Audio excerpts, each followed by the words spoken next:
Delights with ice cream and candy, and so much more to tempt any taste, is waiting for you now at the snack bar. You'll be wanting and other good things to eat.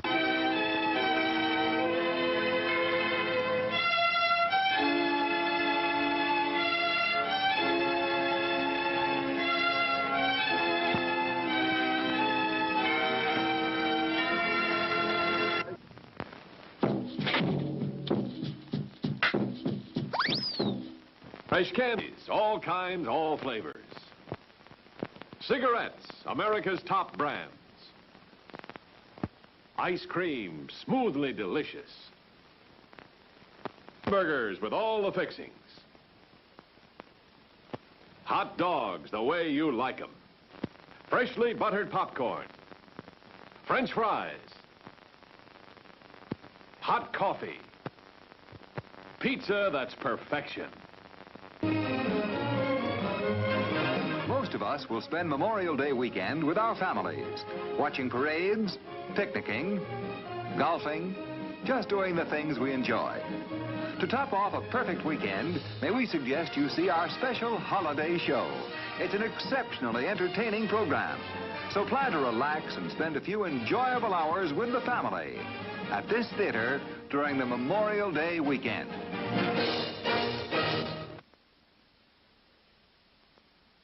It's intermission time. The show starts in 10 minutes. Yes, folks, it's intermission time. So how about taking a break? Get out and stretch a little and relax before the show begins again. And why not make it refreshment time, too? We have lots of tasty, delicious treats waiting for you at the refreshment center. There's hot popcorn, so golden good and fresh out of the popper. And all kinds of refreshing ice-cold soft drinks. Sizzling hot dogs just bursting with juicy goodness. Ice cream so smooth and delicious, you'll hanker for more. Plus, all the most popular candy bars and many other favorite treats. So why not visit the refreshment center now? Our courteous attendants are ready and waiting to serve you with a wide and wonderful variety of good things to eat and drink.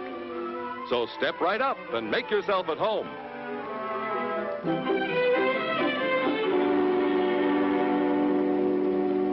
The show starts in 9 minutes. Intermission time. Time for that stretch you've been wanting. And best of all, time to take your pick from that scrumptious array of tasty treats waiting for you at the snack bar, where the popcorn's poppin',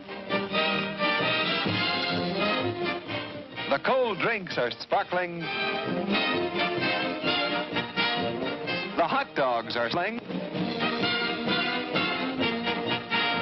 the coffee is steaming, and a luscious treasure of confectionery delights with ice cream and candy, and so much more to tempt any taste, is waiting for you now at the snack bar. You'll be notified in plenty of time when the next show is about to begin.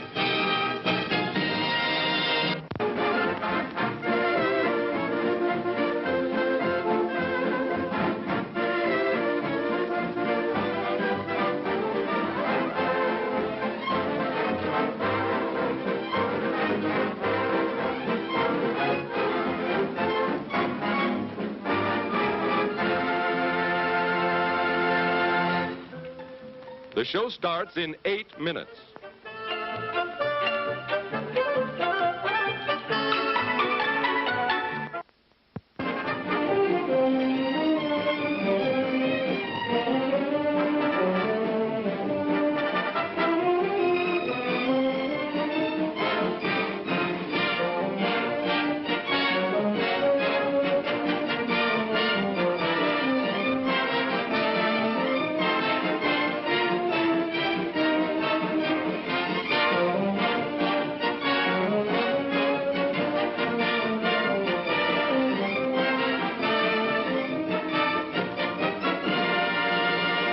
Fresh candies, the flavors you love. Assorted drinks, your favorite beverages. Hot coffee. Hot dogs the way you like them. Ice cream smoothly delicious.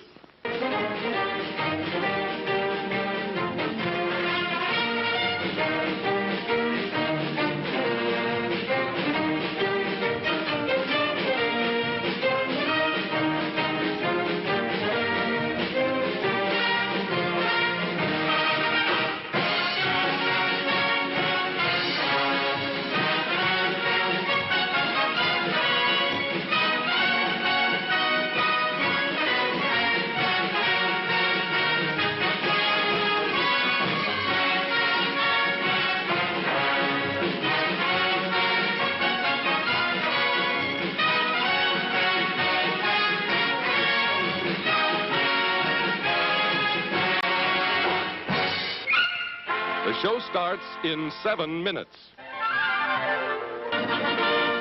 And now, meet the star of our show. Symbol of a treat that quality made famous. America's most famous ice cream treat. Eskimo pie. Creamy, delicious ice cream made even more exciting with smooth, rich chocolate coating. And wearing the label of quality, known the world over. Eskimo pie, the treat you know is tops because it carries its pledge of quality right on the back of the bag. Be sure you save the bags for valuable premiums.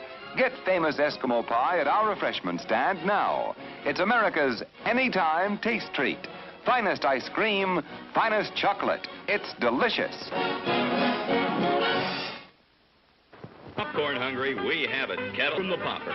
There are other treats for you, too, such as fresh candies and ice cream. Visit the Refreshment Center now. Enjoy a delicious snack and ice-cold Coca-Cola.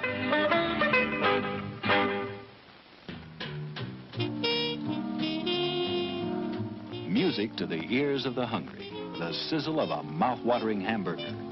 Fresh, lean beef, done to a golden brown, couched in a soft bun, and garnished to taste.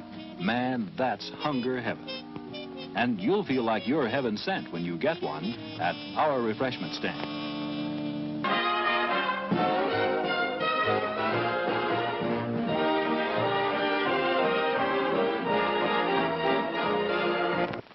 Thirsty? Take care of that in a delicious way with one of our ice-cold beverages. You'll find your favorite flavor in our big selection of soft drinks. Cash. Here's your chance to win some. Your treasure card is valuable and may be worth $100 in cash. Each adult admission or 50 cents purchase at the refreshment stand earns a punch on your treasure card. When the card is completely punched out, present it to the theater manager. He will then open the secret panel on the card, and you will receive your treasure award of $1, $5, $10, $20, $50, or $100 in cash. Other prizes include 2 to 10 passes to our lucky patrons. The treasure card is void if the secret panel is tampered with. Remember, every card is a winner.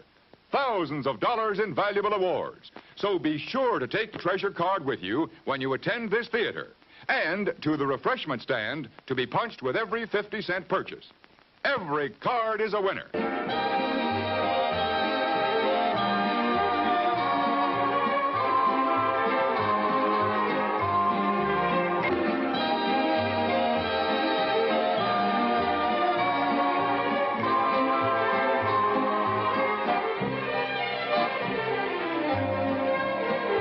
The show will start in 5 minutes.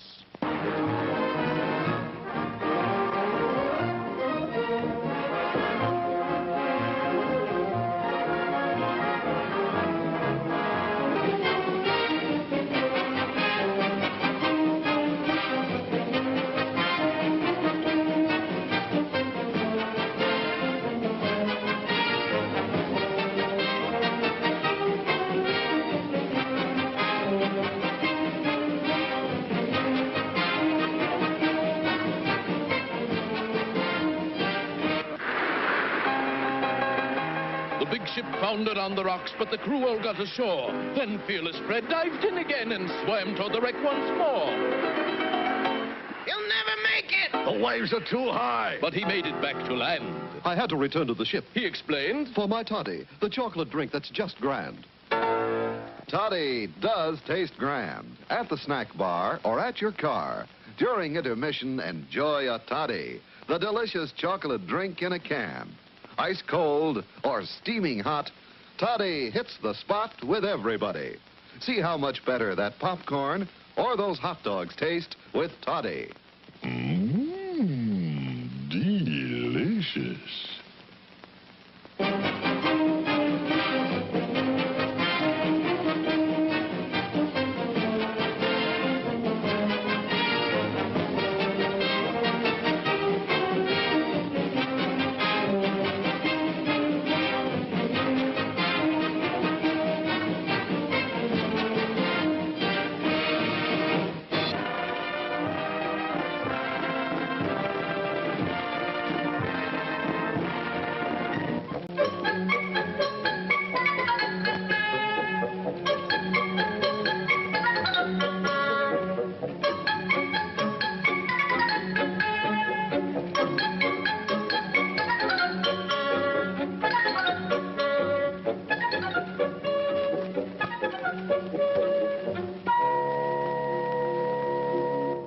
Refresh yourself. It's intermission time.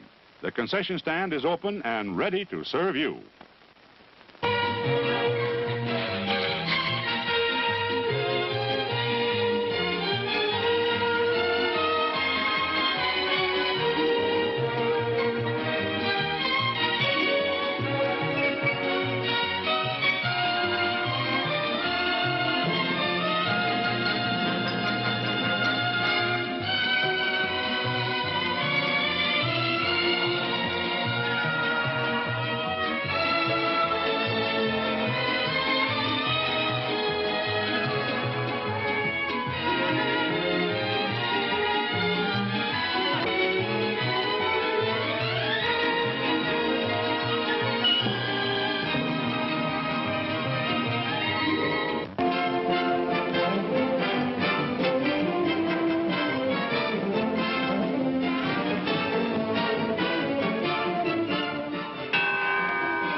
Till showtime. Why not add to your enjoyment with a delicious confection and drink at our attractive refreshment stand?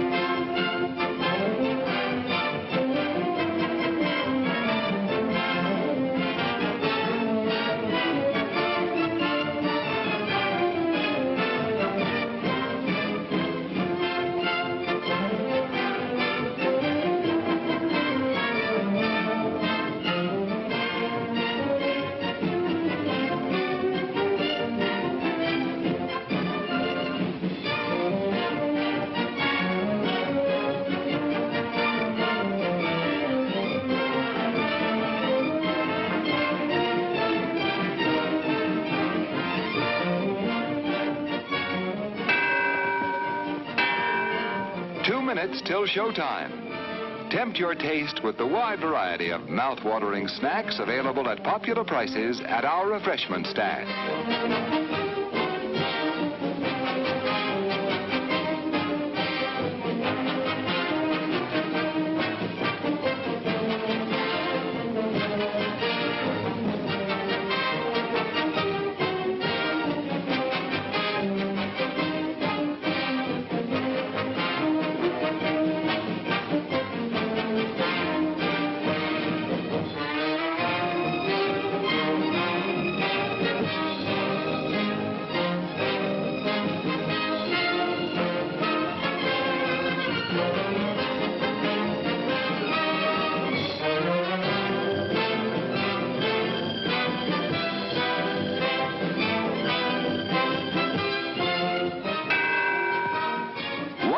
Till showtime. Satisfy yourself with a thirst-quenching drink. Your favorite beverage awaits you at our refreshment stand.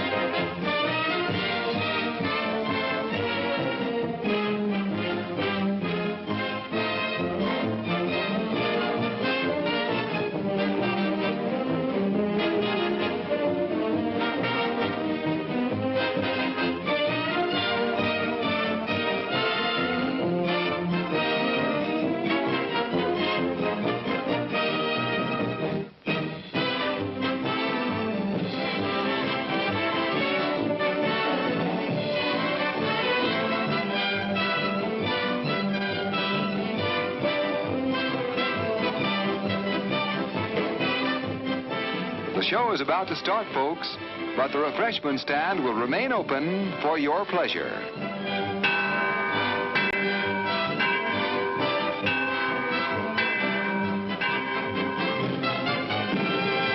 And now, it's showtime.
Well, like, if you get, like, the way I get, when I get down, I get to a certain point, you know, like, I get to a certain point now where when I gotta close one eye to look straight, I know that I'm, you know, messed up enough, so I know I'm down, but, like, you know, I don't want to get no more worse, you know, because I already OD'd once.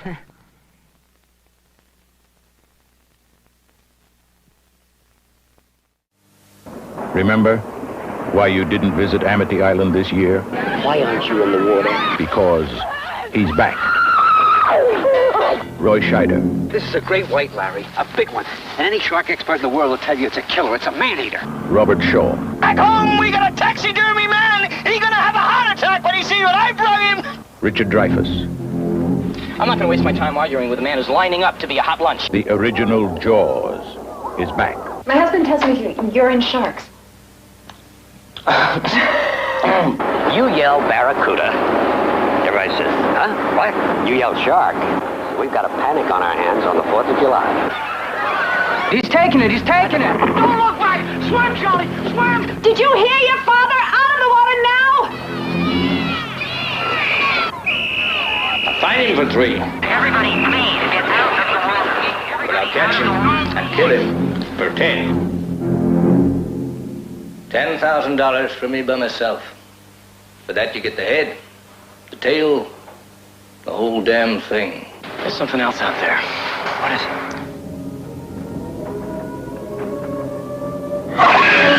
Mayday, Orca. Coast Guard. That's great. That's just great. Go on, put your bloody hand out. Hurry it up now, tie it on.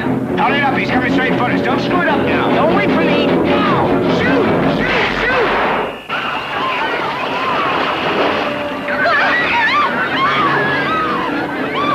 If you forgot what terror is like, the original Jaws is back.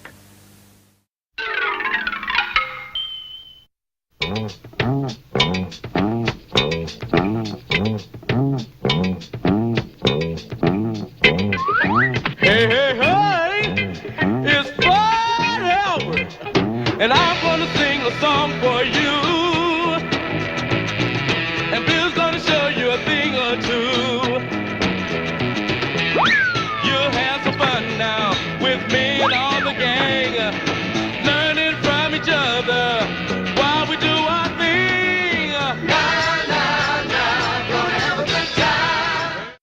challenge of the Yukon. It's King, swiftest and strongest lead dog of the North Country, blazing the trail for Sergeant Preston of the Northwest Mounted Police in his relentless pursuit of lawbreakers. On, King! On, you husky!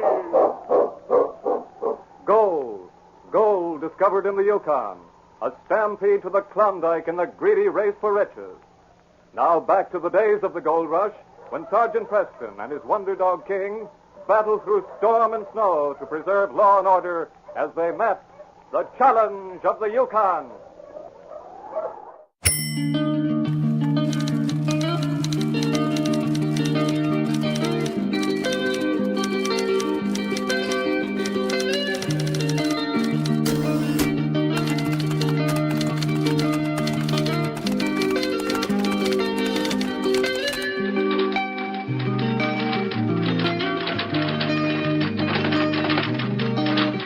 Arts and crafts in group settings promote concentration.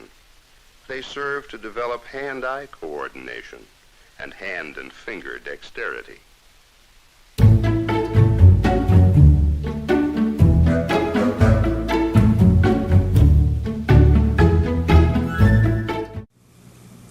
This is a modern version of the game, which will soon be in the stores. The object of the game is to be immortal. You do it by passing through the Egyptian underworld, or afterlife, which is what the board represents, and getting your markers, which in this modern version are not made out of cow dung, onto the last square. This figure is Re, the sun god. Landing on his square means that you are one with him, and thus immortal.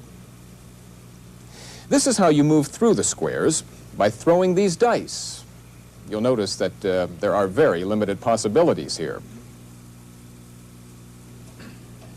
The modern version of this game is being called King Tut's game because it was found, well, actually 4 of them were found, in King Tut's tomb. Now, the reason that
like, if you get, like, the way I get, when I get down, I get to a certain point, you know, like, I get to a certain point now where when I gotta close one eye to look straight, I know that I'm, you know, messed up enough, so I know I'm down, but, like, you know, I don't want to get no more worse, you know, because I already OD'd once.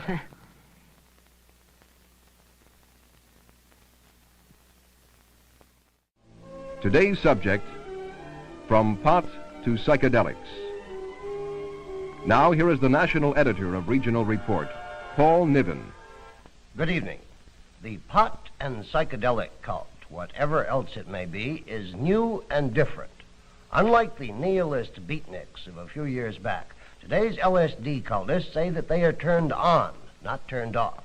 And if they talk of dropping out, they do so because they reject square society and claim they can build a better one.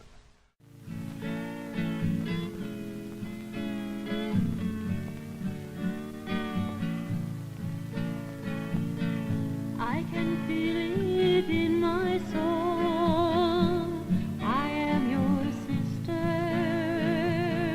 Do you feel it? Let it grow. I am your sister. Together we must cry out one more time. humankind until they see we're alive, we're alive, we're alive, we're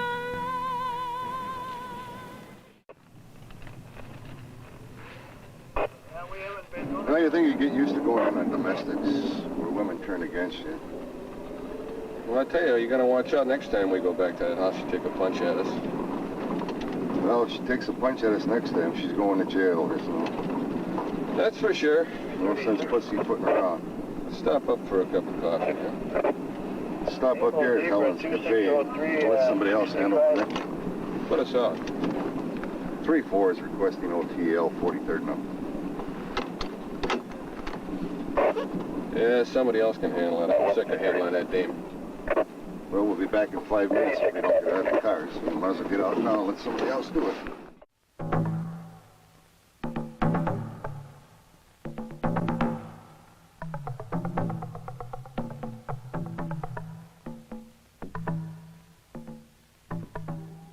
The northern Atlantic coast is a remote and barren land, locked in ice for much of the year, and surrounded by bitterly cold seas.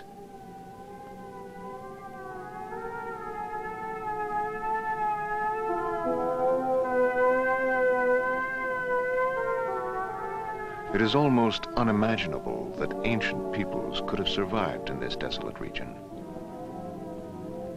But a series of archaeological discoveries in the United States and Canada has uncovered startling new evidence that a previously unknown culture, more advanced than anyone had believed possible, flourished here near the edge of the Arctic Circle many thousands of years ago.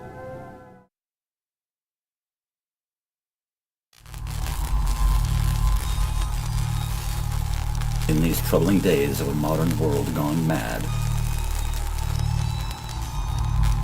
one man has the technology to make a difference in time and space.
Check, check, testing 1, 2, fuck it.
Well, good morning, everyone. How are we today? I hope all is well out there in Tuberland. Everything's okay here, baby. It's alright, baby. I said it's okay, and I mean it's okay. Good morning, Joey. Good morning, brother dear. What's up? Long time no see, buddy. Buddy. Totally, eh? Hey, look. It's for you. It's for you. Because it says right there, for you. I don't know how I do these things. How you doing there, brother? Man, I had a boring weekend. We just sat around. I was pretty vegetized. Yesterday, I didn't even put on clothes. I didn't even put on shoes. I didn't even go outside. I opened the door a couple of times, looked down, and went, "Arr, arr," and that was about it. So, yeah, I had a new, not good, huh? No. Does that mean you're not good? You're not okay? What's wrong, bro? Talk to me. Or is it me that's not so good? I'm not okay, but everybody knows that. That's why I'm here. No, really, dude, what's going on? Private message me if you want to chat, brother. I'll turn the show off if you want to talk, brother. You are more important than the show. Your family, so. Yeah. So if you need me, brother, I'm here.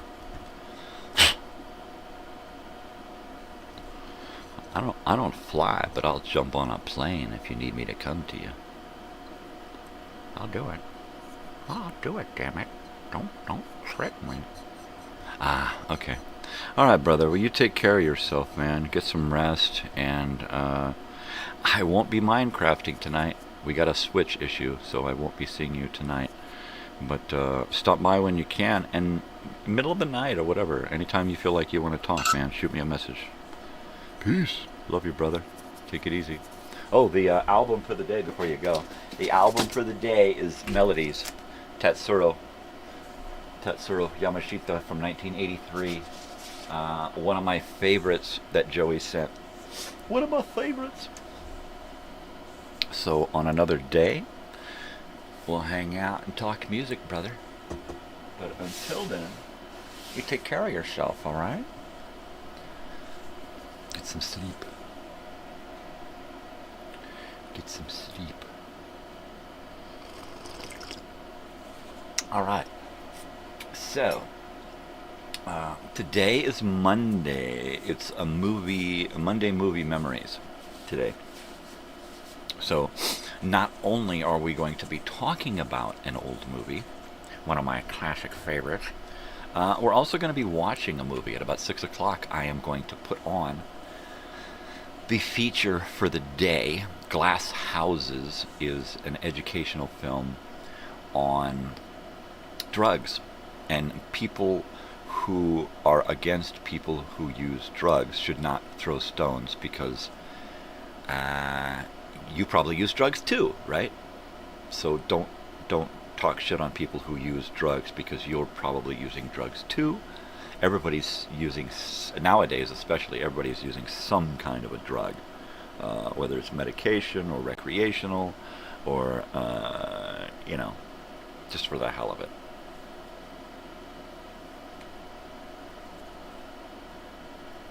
Alright, I'm like totally wow, you know. Alright, I'm just having to wake up here. I put my, this is my little coffee cup warmer here, and I parked it here because I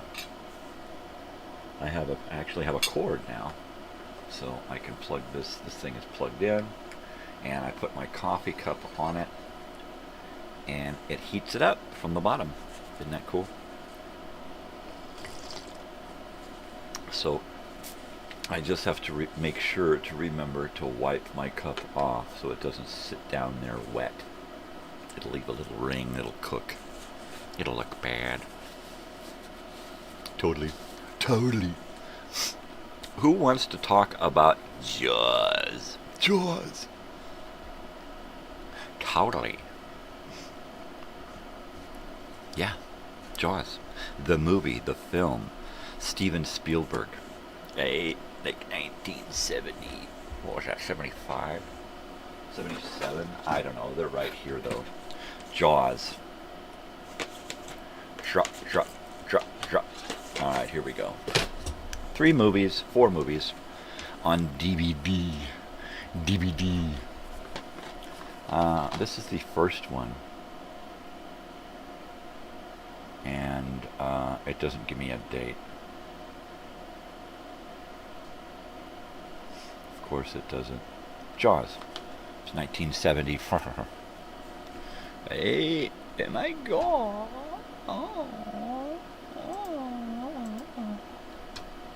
Yeah, I'm gonna do it. I'm gonna do it.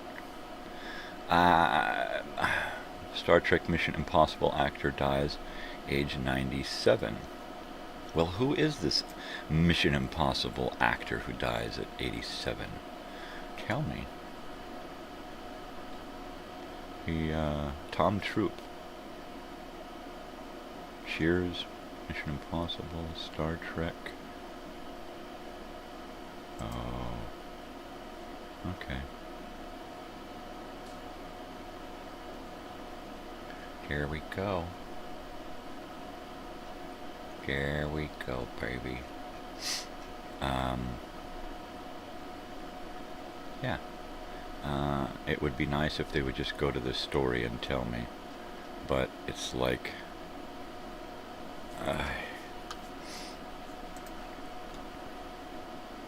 it does everything but tell me what the hell his name is, right? Alright, so what the hell's his name? Tom Troop. 97. That's just what I do. I keep track of the dead people. Right?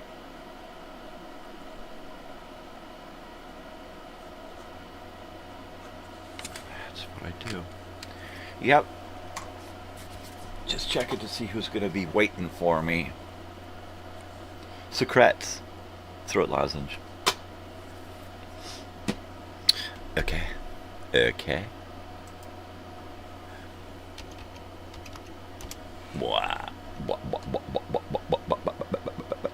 75. I was right. 75. So that means Jaws 2 is 77, right? 78. Wow. And Jaws 3 was 83. 83. I was right. And Jaws the Revenge was 87. Yep, 87. So there we go. The Jawses series is Jaws.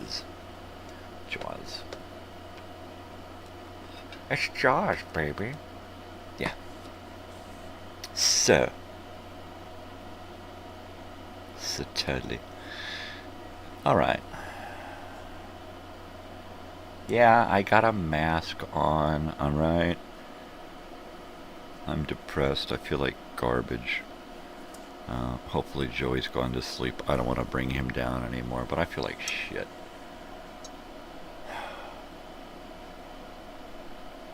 I mean, really. Like, physically, mentally, emotionally, just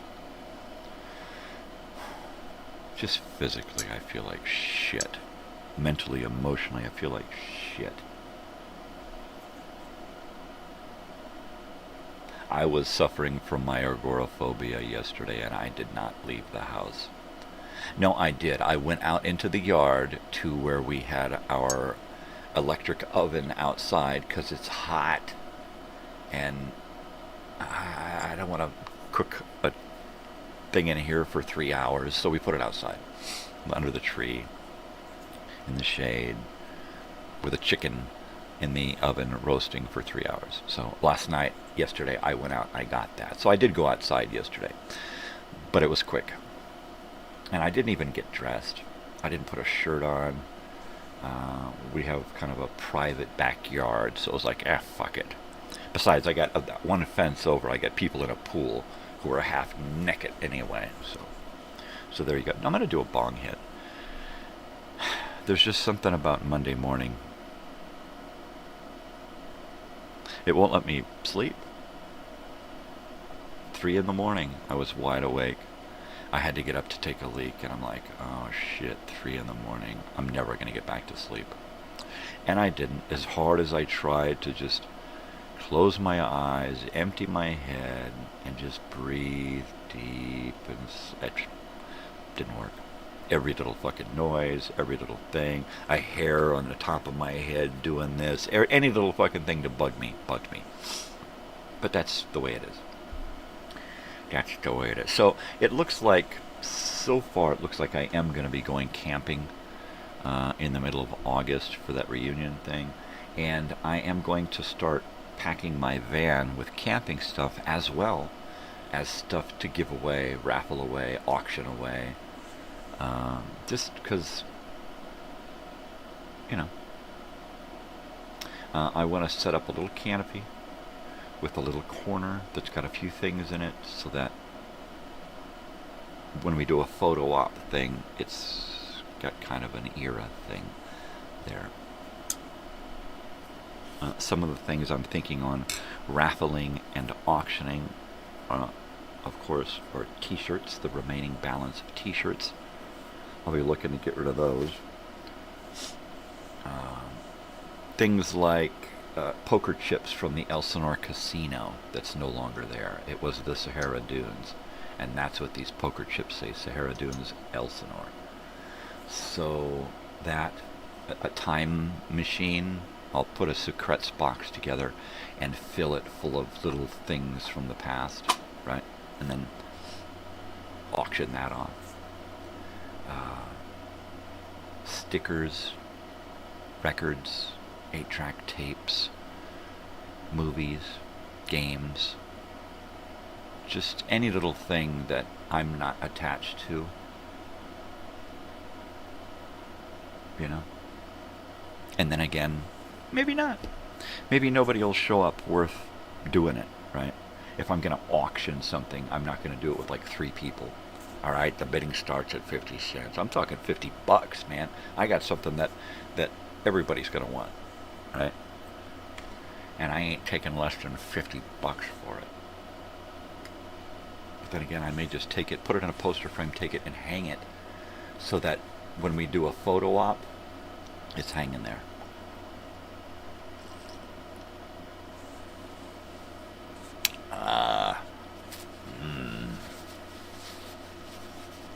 So we've got a movie to watch at 6 o'clock.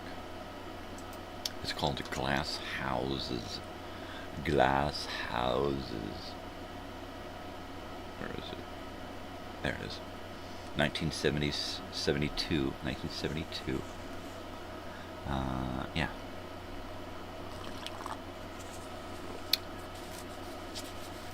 Yeah, baby.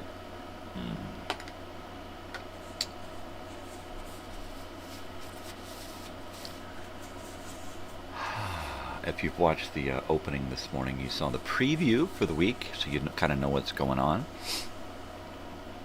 And if not, let me tell you, today we're going to watch Glass Houses and talk about it. We're going to talk some more about Jaws. And then this evening's 4 o'clock movie is Glass Houses, so you'll have an opportunity to watch it for yourselves. Tomorrow we're going to talk about Fat Albert and the Cosby Kids. One of my favorite shows growing up, and it's unfortunate that Bill Cosby didn't learn the lessons that he was teaching us as we were children. From Pot to Psychedelics is the 4 o'clock movie on Tuesday. Wednesday, we're going to listen to and discuss Sergeant Preston of the Yukon. Great radio show. And the 4 o'clock film is And Everything Nice, which is about the way women are perceived in the 70s. Thursday, we're going to look at another one of the typewriters that I have. It'll be a Sears model this time, and I haven't checked it out. I bought it, brought it home, and then set it aside. So it's been sitting in here, and now I got it next to me, and we're going to bring it out, open it up, plug it in, check it out, see if it actually works. And then I'll research the the cartridges and see if I can't get some more of that ribbon that it's called, ribbon, typewriter ribbon. And it is, it's just a ribbon, it's just a long ribbon with ink on it. I get the two color, I get the black and the red, so you can hit a key and change your color to red. It's great when you want to do something and then pow, make something stand out. So Thursday we're going to look at the newest addition to my typewriter collection, and we're going to watch a 4 o'clock film is Someone Else's Crisis. When emergencies happen, whose responsibility is it? Yours? The police? It's everybody's responsibility. And on Friday morning, we are going to talk about my childhood, well, actually the entire world's fascination with King Tut last century. And I had a fascination with King Tut as well. And I still do. You know, the boy king, come on. I mean, I was a boy and I was like, wow, what it would have been like to have been a king. Of course, you had to die young, but still, that's a but still is where you make butt gin. No, that's not it. The Mystery of the Lost Red Paint People is the 4 o'clock movie on Friday, and it is a hoot. It is an archaeological movie that discusses the lost red paint people of North America. Who knew, right? Do we hear about them today? No. Is it a hoax? I don't know. We'll have to find out. Or find in. It's whatever it is, baby. So I'm not sure how long I'm going to be on today. I didn't check to see what my wife's schedule is. She may be getting up early. She's probably sleeping in late. I know at some point the dogs are going to be out here. So I'm just going to stay on today until it's like time to get off. Whatever that is. After 7, hopefully. Maybe 8. You know? Thinking about the lost red paint people and Native American culture and all of that going through my head right now, I'm going to have to do a show next week where I kind of share some of my Native American culture stuff. I don't have a lot, but what I do have is really important to me. I got this great book of Native American art, and it's the quintessential book of Native North American art, and it's just fantastic. It just has so many pictures, almost like the picture books I have of Egypt. Just a great pictorial collection of Egyptian artifacts. So we're going to look at those books on Friday, and I should probably put together some kind of Native American show where we can, you know, check out. Well, check it out, baby. That's all there is to it. Just check it out. Check it. I'll say check it out. We're going to check it out. I'm doing this bong hit, and then I'm going to try to use my mouth correctly this morning. It's been all jumbled up. You know? Don't know why. I wore my teeth twice last week, which was weird. But I ain't worn them since.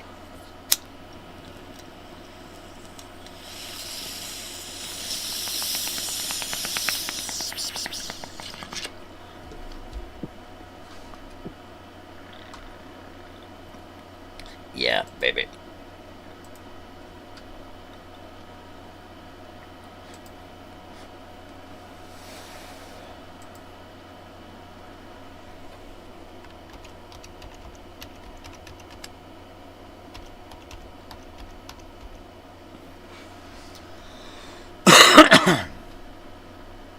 There we go.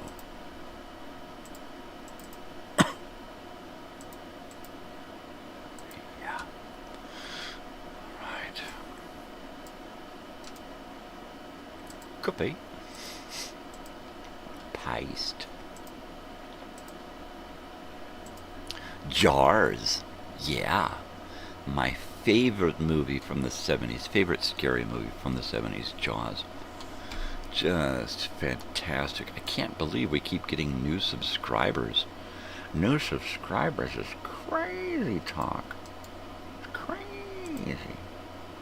Well, if you're out there watching, new subscribers, thank you very much for joining me. You have become one of the irregulars. If you're here watching in the morning, you're an irregular. If you just stop by my channel, you're a weirdo. Of course you're a weirdo. I got lots of weirdo friends, but you're also an irregular. If you hang out. If you hang out. Alright, here we go. This is it. Melodies, Super Mario 64. What?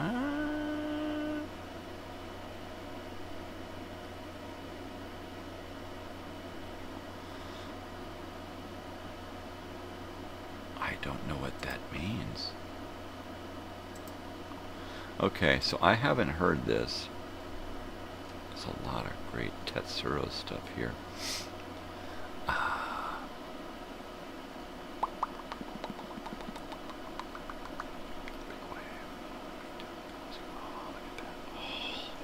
Okay, so I am just going to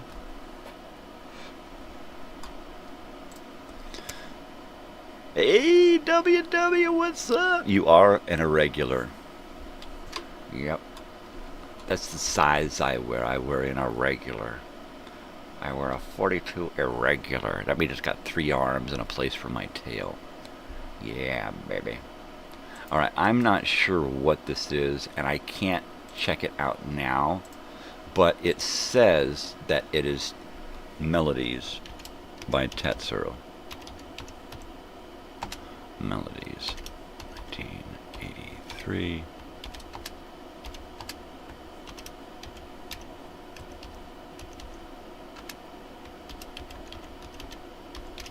By Tetsuro Yamashita.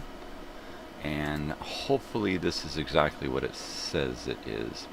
Banger, banger. Yeah, buddy. That's what I'm talking about. I can get some more dubage here. So, Melodies by Tetsuro Yamashita, 1983, given to me by my good friend Joey. That is the album of the day, and here is a shirt that Joey gave me for you. One of his albums. I love that kid. He is a great kid.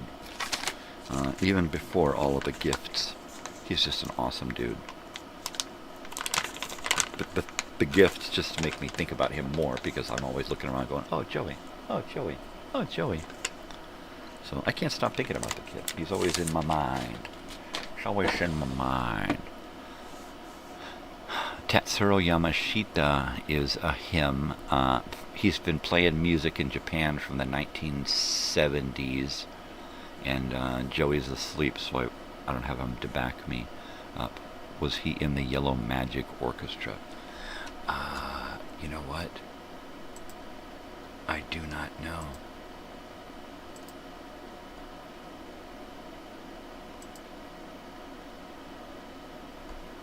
Let's just do this, and let's just do a Tetsuro Yamashita research, and I'm gonna bust on over here to Wikipedia real quick.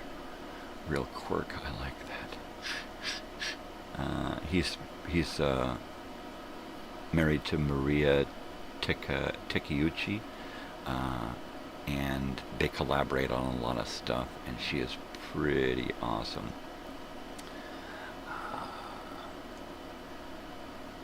Let me see if I can find his collaborations. There we go. I don't see anything that says Yellow Magic Orchestra.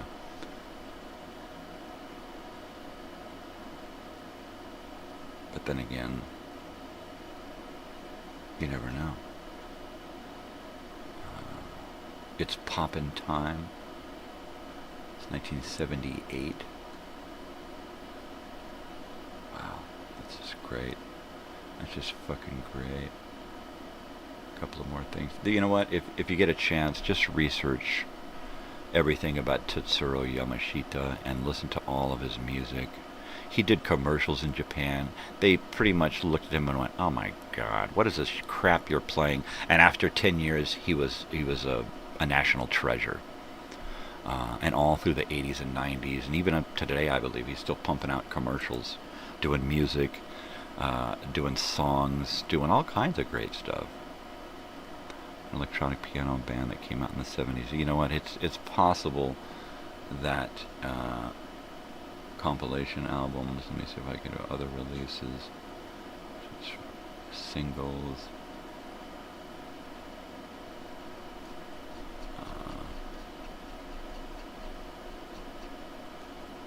Awards, references. All right. Of course, if Joey was here, he would tell me yes or no right away in an instant. He is the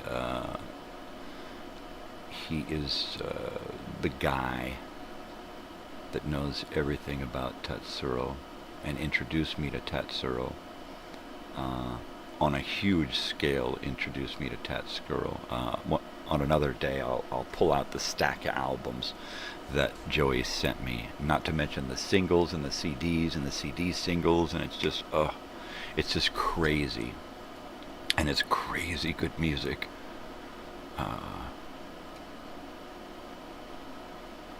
Yeah, just great freaking stuff. I can't tell you. I can't tell you if he was in the Yellow Magic Orchestra, but he did do some pop music, electronic music. He did. No, he wasn't. He did some great stuff, and he's still doing great stuff, and he still tours. He doesn't tour in the U.S. So Joey and I are going to have to fly to Japan to go see him, which would be great. I'd love to go to Japan. Japan is one of the very few places on the planet I want to visit.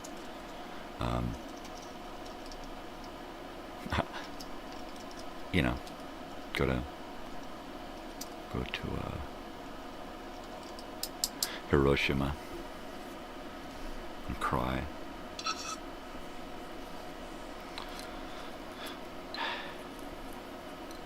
Japan, Australia. I'd love to see the Wall of China. Right? Ooh, like a seed. What do you know? Not many places on the planet I really wanna. If there was any Amazon jungle left, I'd go.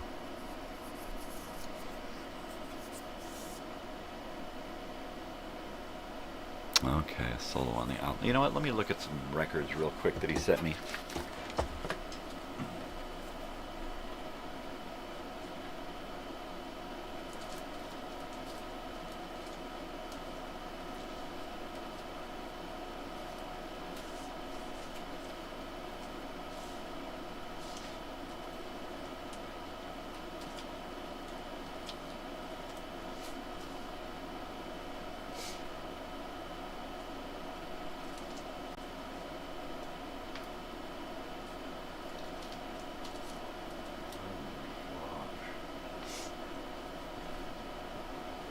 Yeah, there's just so many records that Joey sent me. They're so bitchin'.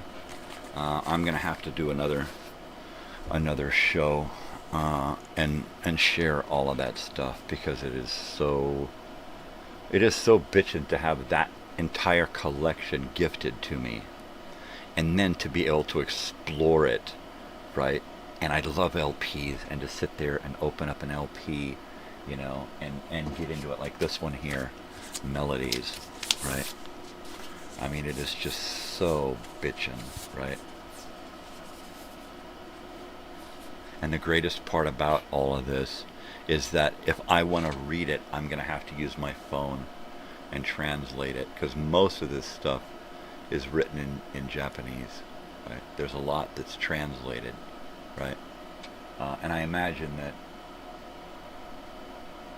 it looks like most of it is in English as well.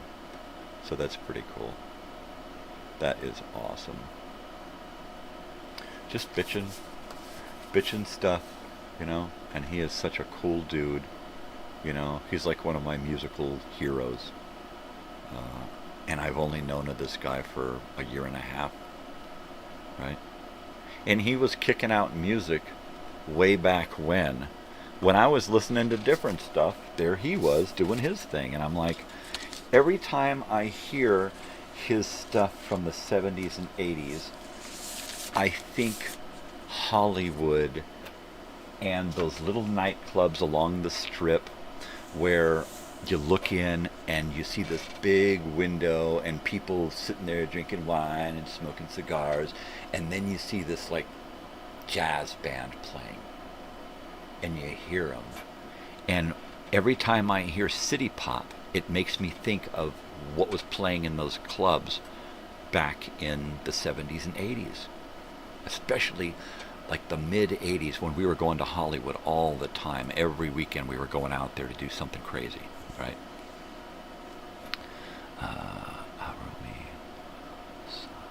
Okay. That sounds, let me get this one thing that he gave me.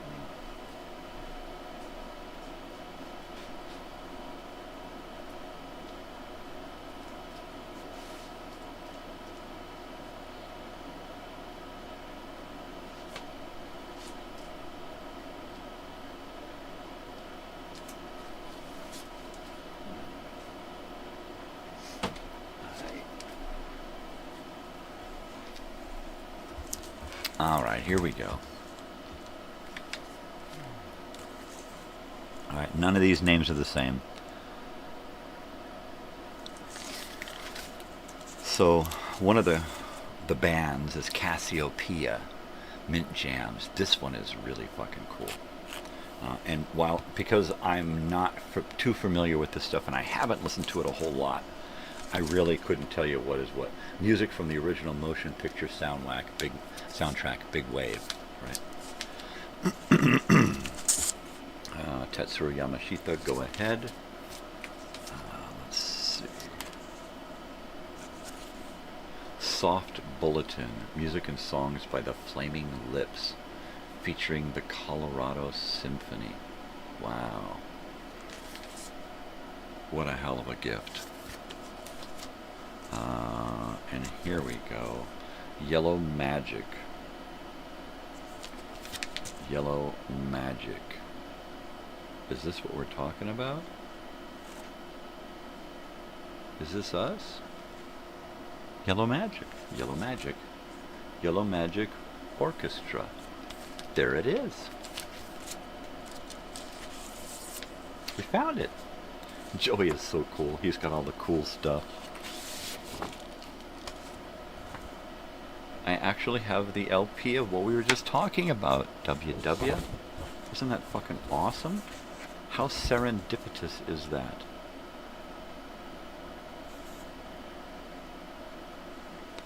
And there's the names. There's the names. Yep, this is them.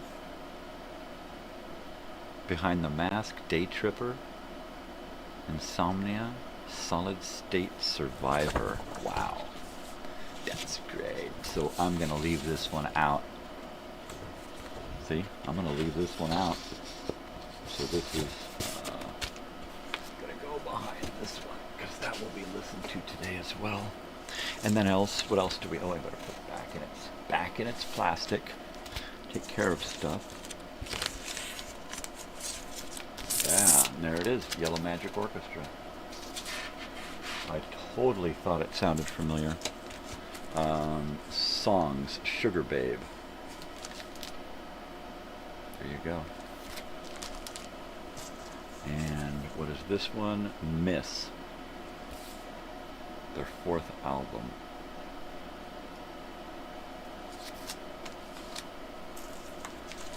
Oh, and here we go to Maria.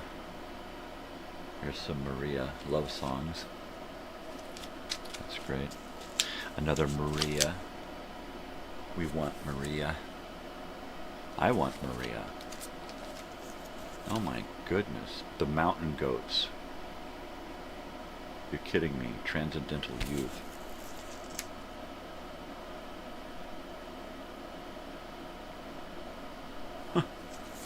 This goes into the listen to now.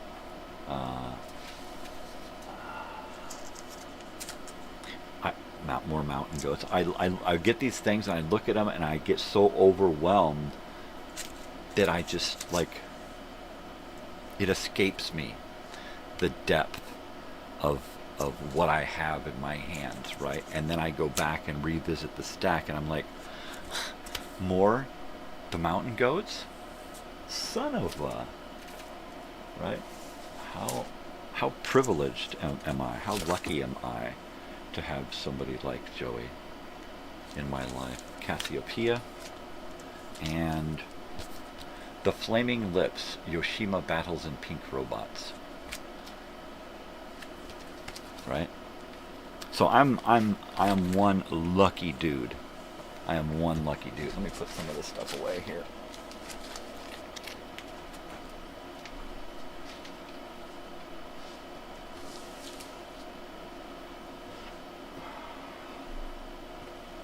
He sent programs to concerts, little singles on disc. I mean, every time I look at the stuff that Joey gifted me, I really, really do get overwhelmed, because my family, like I said before, if you take all of the individual items that Joey has sent me, it's more gifts than I've ever gotten from any one person in my family, right? Mother, father, brother, sister. It's crazy. Ever. Like over my whole life. That's just crazy. That's just crazy.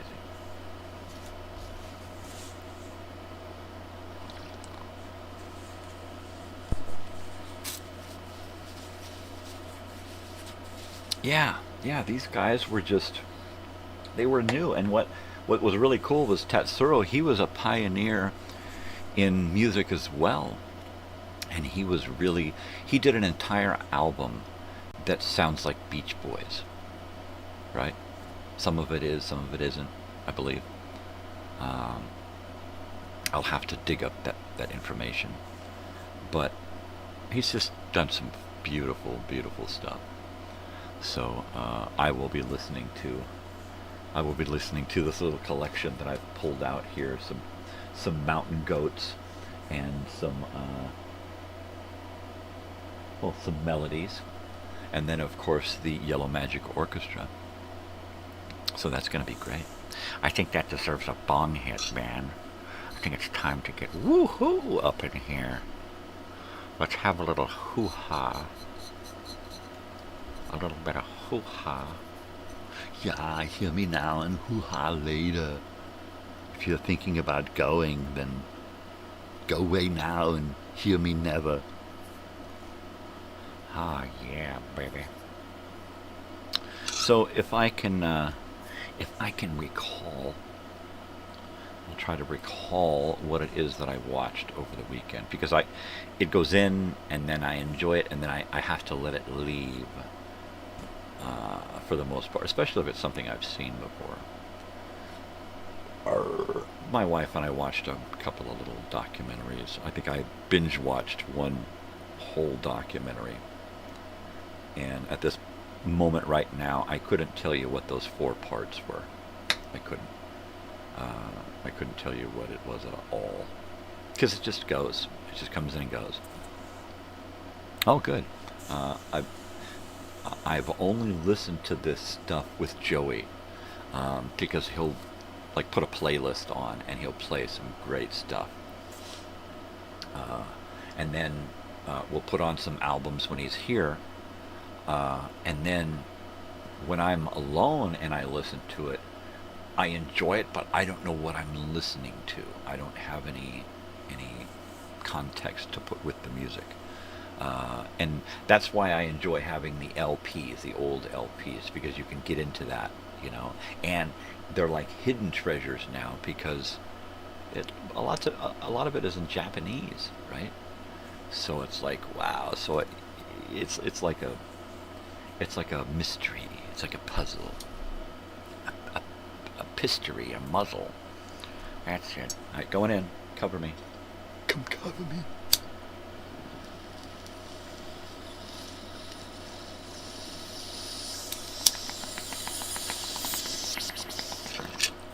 Totally.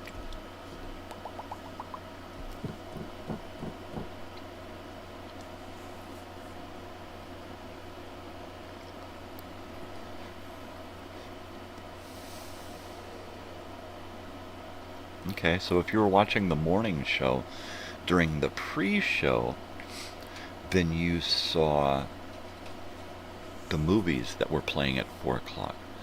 some cop thing on earlier today, okay? So that would be one of the 4 o'clock movies is Someone Else's Crisis.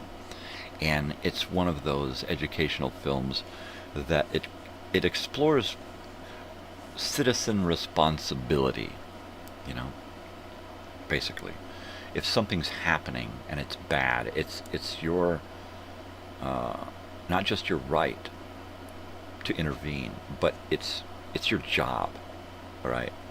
If you see something bad going on, you have to stop it and make that person accountable. That's what it's all about. At least that's what I got the gist of when I was kind of glancing through it. I just have to kind of, you know, glance over stuff and buzz through it real quick because I don't have time to watch everything all the time. Does it have a beginning? Does it have a middle? Does it have an end? Does the sound work? Is the picture okay? Good. Wrap it up and put it on YouTube. And that's pretty much what I get to do. Days like today where I actually get to sit and watch the movie. That's why I have this day, so that I can enjoy some of those where I'm putting it together and getting it on my channel. I'm like, man, I gotta watch this. And I love the educational films where it doesn't only have like education, but it's got like people, kids, right? You can actually see the time period all around them. The things in the house, the things in the kitchen, the kinds of cars, their clothes. Citizens arrest, right? Now, of course, everybody is afraid to death of citizens arrest because they're going to get a lawsuit, right? Did you detain them unlawfully? Was it kidnapping? Was it this? Was it that? You know? And nowadays, the way we make a citizen's arrest is we stop what's going on, we record it with video, and take pictures of the assailant. That's how, and then we give that information to the police and let them handle it. That's a citizen's job nowadays. Everybody has a phone, everybody has a camera. Everybody has the ability to record everybody else and make sure that everybody, surprise, surprise, surprise, everybody knows that, you know, that everybody has a camera. So crime and violence and that, it should be a thing of the past, really, you know. And it's not. It's just getting worse. People are like, look at me, watch me rip off this store. And they can't do a damn thing about it. It's like, are you kidding me? I like the fact that they record themselves doing stupid stuff, because it's just evidence, right? It's just evidence. When we were young and we had video cameras, and we used to take video cameras with us everywhere. We'd have a camcorder, and we'd take that camcorder, and we would take it with us everywhere, all right? We would take that, and and then any time that we were going to do something that was incriminating, we would turn that fucking camera off. If there was a camera in the room, people would walk in and they would make sure that camera was off because they didn't want to leave incriminating evidence for whatever they did, even if they were just getting high, right? That's it. And nowadays, people are doing everything and anything on video and bragging about it. So I hope they get arrested. I really do. This camera does work, by the way. It's a Sharp, and it is a high 8 BL-AH50 LCD Sharp camcorder that takes high 8 videotapes. I do have tapes, and I do have the attachments. And the battery's history. I'd have to get a new battery for it. But everything else works beautifully on it. So there you go. So it's one of those many video cameras that I have lying around, you know. But we used to turn the shit off. Nowadays, everybody's got cameras rolling during everything that they do. It's no wonder that, you know, that so many more people are in prison. There's probably been a precedent set where, oh, you can't use video from somebody who's recording something when they're doing something like some... Yeah, right. There's probably some bullshit red tape, especially if you're affluent and your parents have money, right? The senator's son There was videotape of him driving over that person 3 times. But hey, it's not admissible in court because of yada yada blah blah. Let the guy off. Free the geek! Free the geek! Right? Fucking... Oh my god. Oh my god! Prison Planet. Now that sounds like a great idea. You know? That was my vision for you know, the Escape from New York series? Escape from New York, Escape from LA, Escape from the Moon. Right? It writes itself. You know, you can do it now. You can do it now because you have Snake Plissken, who's still alive, and you have his son, right? Kurt Russell's son, who looks so remarkably close to him. He could be a young Snake Plissken, right? Make it so that a young Snake Plissken Jr. or a clone of the original Snake Plissken, I mean, has to go to the moon and rescue. So you got a clone of Snake Plissken, or Snake Plissken's son, or something, and he's got to go to the moon to rescue the president. While he's there, he finds old Snake Plissken on the fucking moon, and has to bring him out to need his help, or whatever. Dad, what are you doing here? I thought you was dead. Yeah, well, so did I. Every time I watch a really good movie over and over, one of my favorites, I write a sequel, and then write another sequel, and then write another sequel, and I got sequels bouncing around in my friggin' head. But that's one that I've always been in love with, the idea of bringing back Snake Plissken one more time as an old, put him in a beard, you know, put a tattoo on his fucking face, you know, give him an electronic eyeball, you know, so he doesn't have the patch anymore. He finds him sitting in the dark and he sees this red light, and the red light turns out to be his eyeball, right?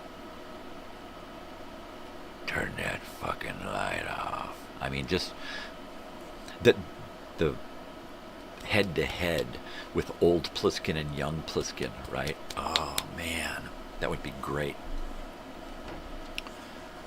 And then do a twist, right? Rather than have a black president or a woman president or even a frickin' alien president, right? Have a child president. Have their, you know, make it so there have been laws to make it so that it's not an age requirement. It's a brain requirement. And one of the smartest people on the planet happened to be a kid and got elected president, and they want him the fuck out, and they just put him on the moon, just like one of those Man in the Iron Mask things, right? Stash him away on the moon, nobody will ever find him. We can let the vice president take care of it, and then he'll become president, and then we can off him and put somebody else in his place, right? Yeah, it's what they do. Snake Plissken and Snake Plissken Jr., right? Call him something else, of course, but that'd be pretty cool. It'd be better than doing another Jaws, right?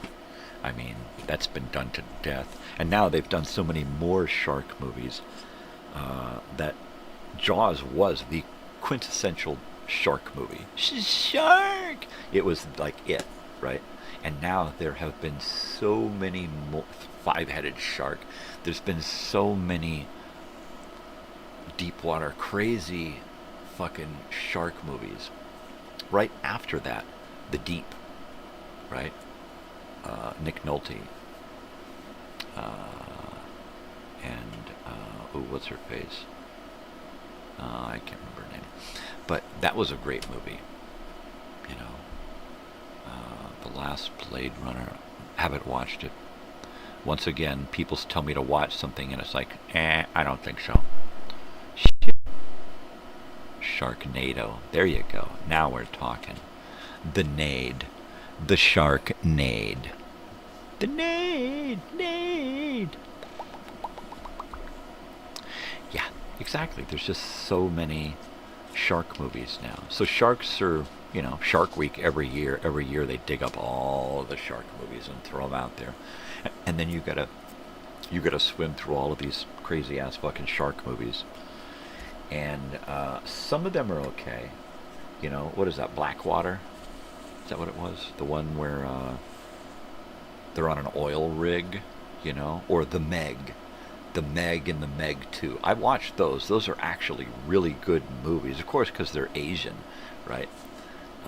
They don't get wrapped up in bullshit. They just tell the fucking story. And that's great.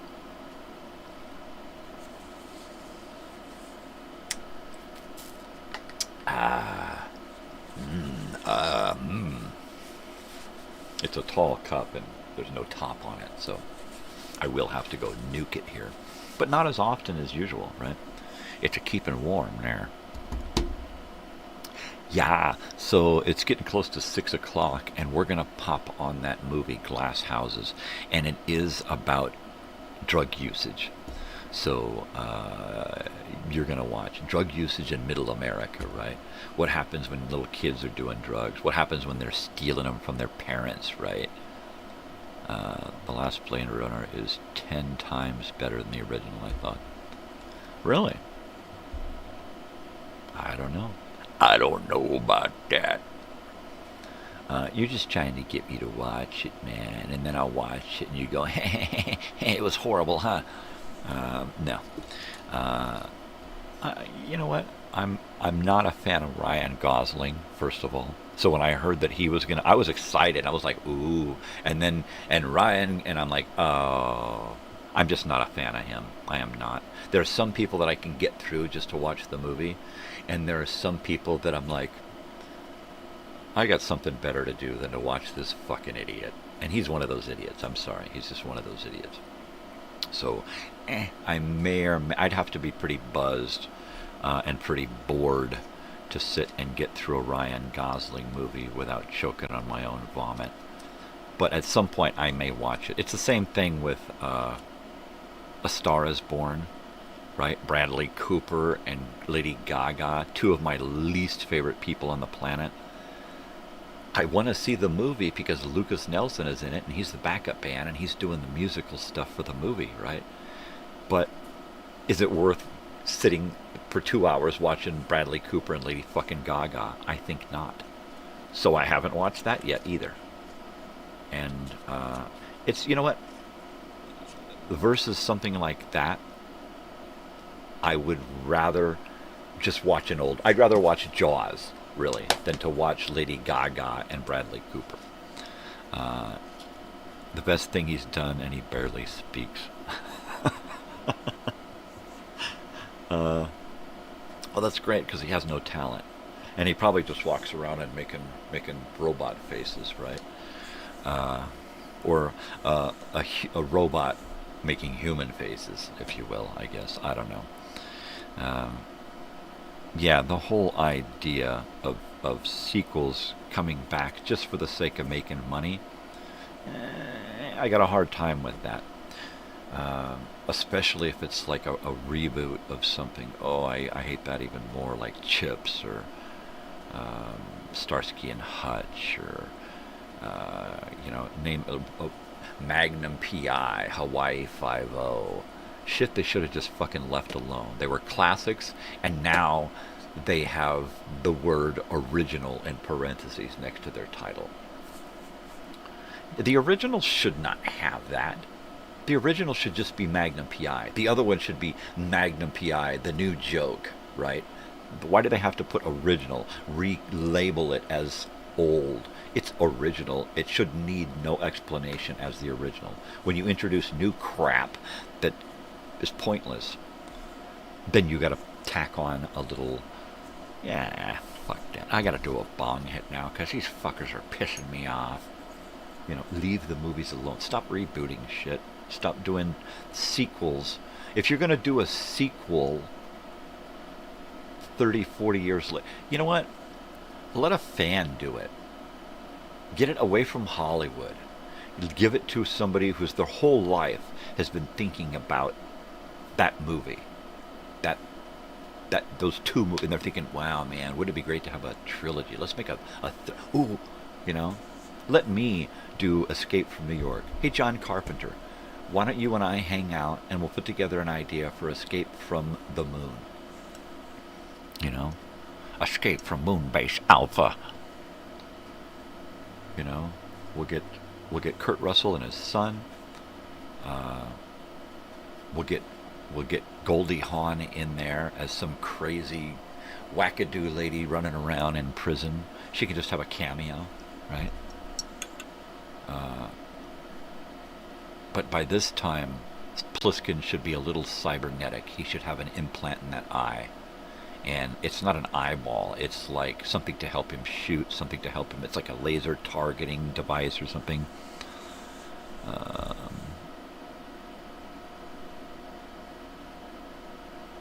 Well, of course, it's like a painting. It's most of it's drawn. I mean, most of it's rendered on computer. So,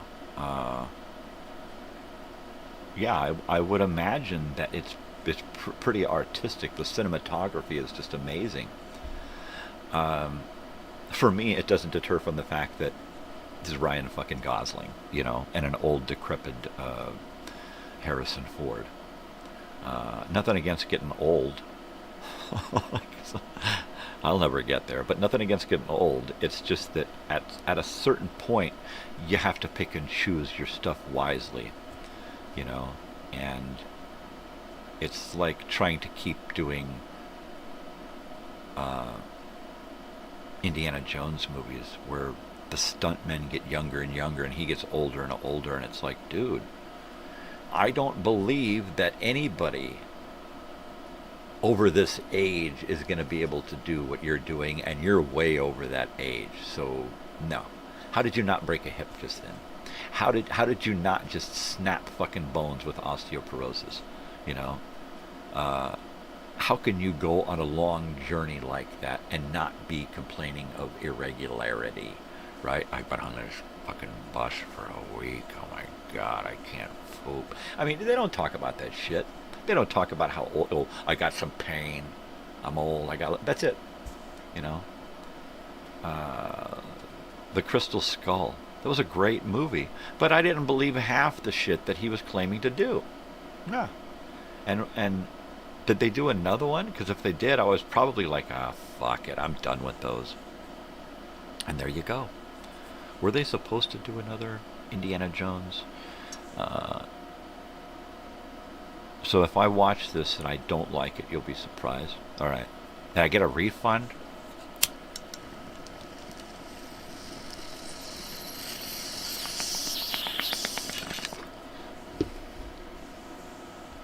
Don't be. There's a lot of stuff that I don't like, and most of it's new. And that's just the way I am. I watch new movies all the time, but they're from the 70s and 80s. I just never saw them, you know. So I go through playlists and or lists of movies that I can watch, and the first thing that I look at is the year. Anything after that, it's like I'll look at it and I'll see the picture and I'll read the description, and then I'll look at the year, and then I'll use the time period in which it was created to guide me to whether or not I want to watch it. Well, how much fucking woke crap is going to be in this, you know? So I just don't go there, you know? I just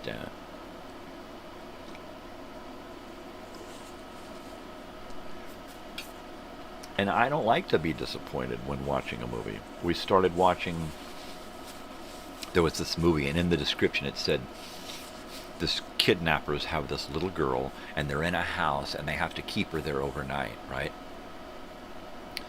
And then it turns out that she's their problem.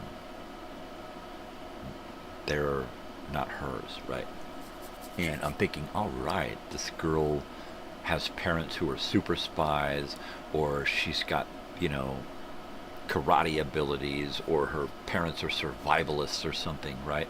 So I'm assuming that this is going to be great. It's going to be like a Home Alone on steroids, right? So I'm like, we're watching it. We get 2 minutes into it, No, we watched the preview. And the preview is just a couple of... No, I'm mistaken. We put it on and we watched 5 minutes of it. And it turns out the girl was a vampire. And they're locked in this house with her. And they weren't hired to kidnap her and look after her. They were hired as food. And I'm like, no, I that's not my speed. No. One of the best movies ever made. Huh? See? There. Now you're like a spokesperson for this movie here. There you go. Send me a T-shirt if I watch it. Gonna send me a T-shirt? You know what? I'll give it a shot. I'll watch it over the weekend.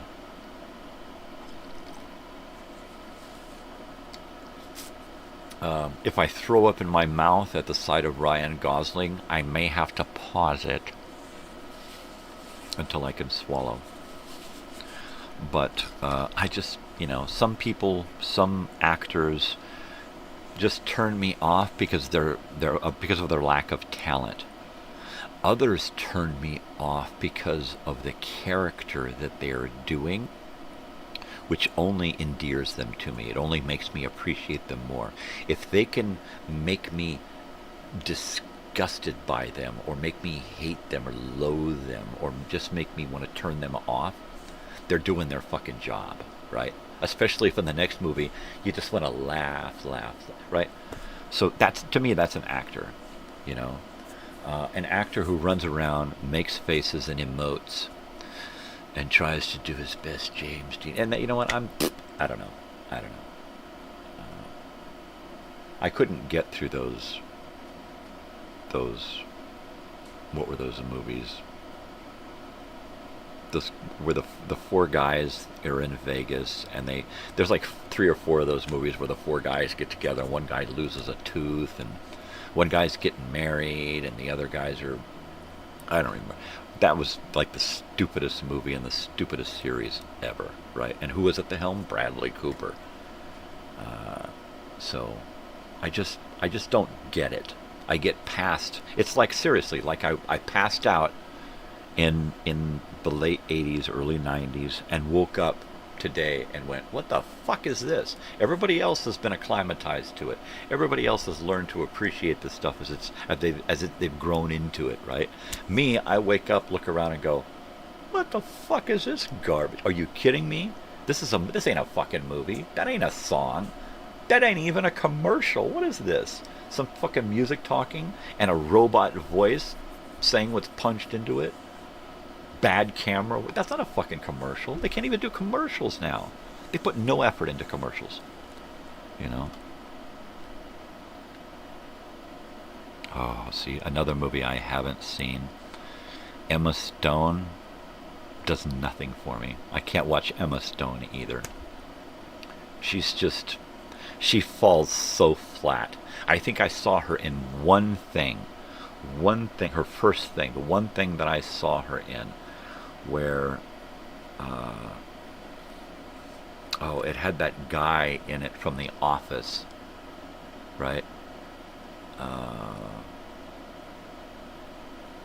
Rain Pryor, is that his name? And he was an ex-drummer. Is that what he was? He was an ex-drummer, I think. And he didn't have a band, and he got these kids together to be his... It was kind of like a School of Rock. I don't remember what it was called. But he needed these kids to go out, and then they went out on tour, and the mom was there, but Rain Pryor, I believe that was his name, he was at the helm. That was a good movie. I enjoyed it. Could not stand Emma Stone. But that's the way Hollywood is. They make these things that are designed for Hollywood, and then they go into Hollywood, they pay for their votes, they campaign their movie just like they're running the thing for president. They send out gifts to people, they send out cards, they send out invitations to parties, they woo people, they do all of this shit to get an Oscar.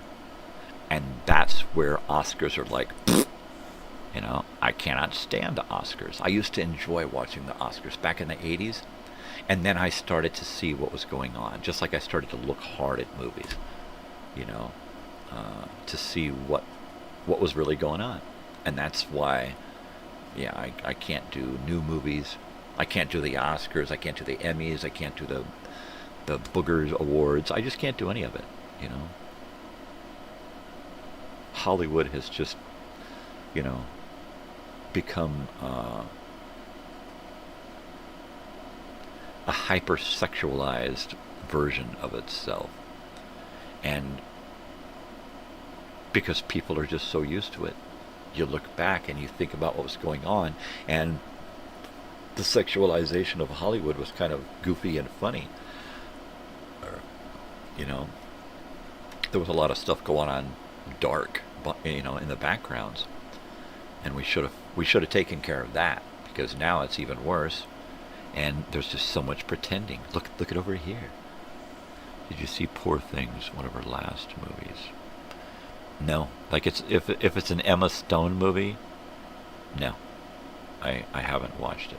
If it's got somebody in it that I just can't appreciate, I stay away from it, you know. And lately, that means a lot of movies I just don't get into, because it's got one person or another in it that it's just like, I cannot watch them for 2 hours. 90 minutes? No. So I don't. So I just don't. And I save myself the aggravation of getting halfway into a movie and then being so invested in the movie that I have to continue watching it, even though at the same time I'm throwing up in my mouth, really, because it's like, oh, this person can't fucking act. Oh, and it makes me sick that they get all this recognition and stuff, and money and power and celebrity, and there's so much more talented people out there, but these are the ones that laid on the couch. These are the ones that took it in the ass or sucked the whatever, or at the very least just agreed to sell their fucking soul. You know? Yeah, I'll do whatever you want. You know? I mean, just look what happened to Heath Ledger. Sold his fucking soul, and what'd they do? Get up, go to bed, get up, go to bed, get up, go to bed, get up, go to bed.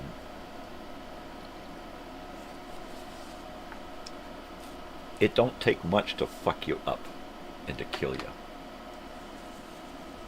You know? River Phoenix.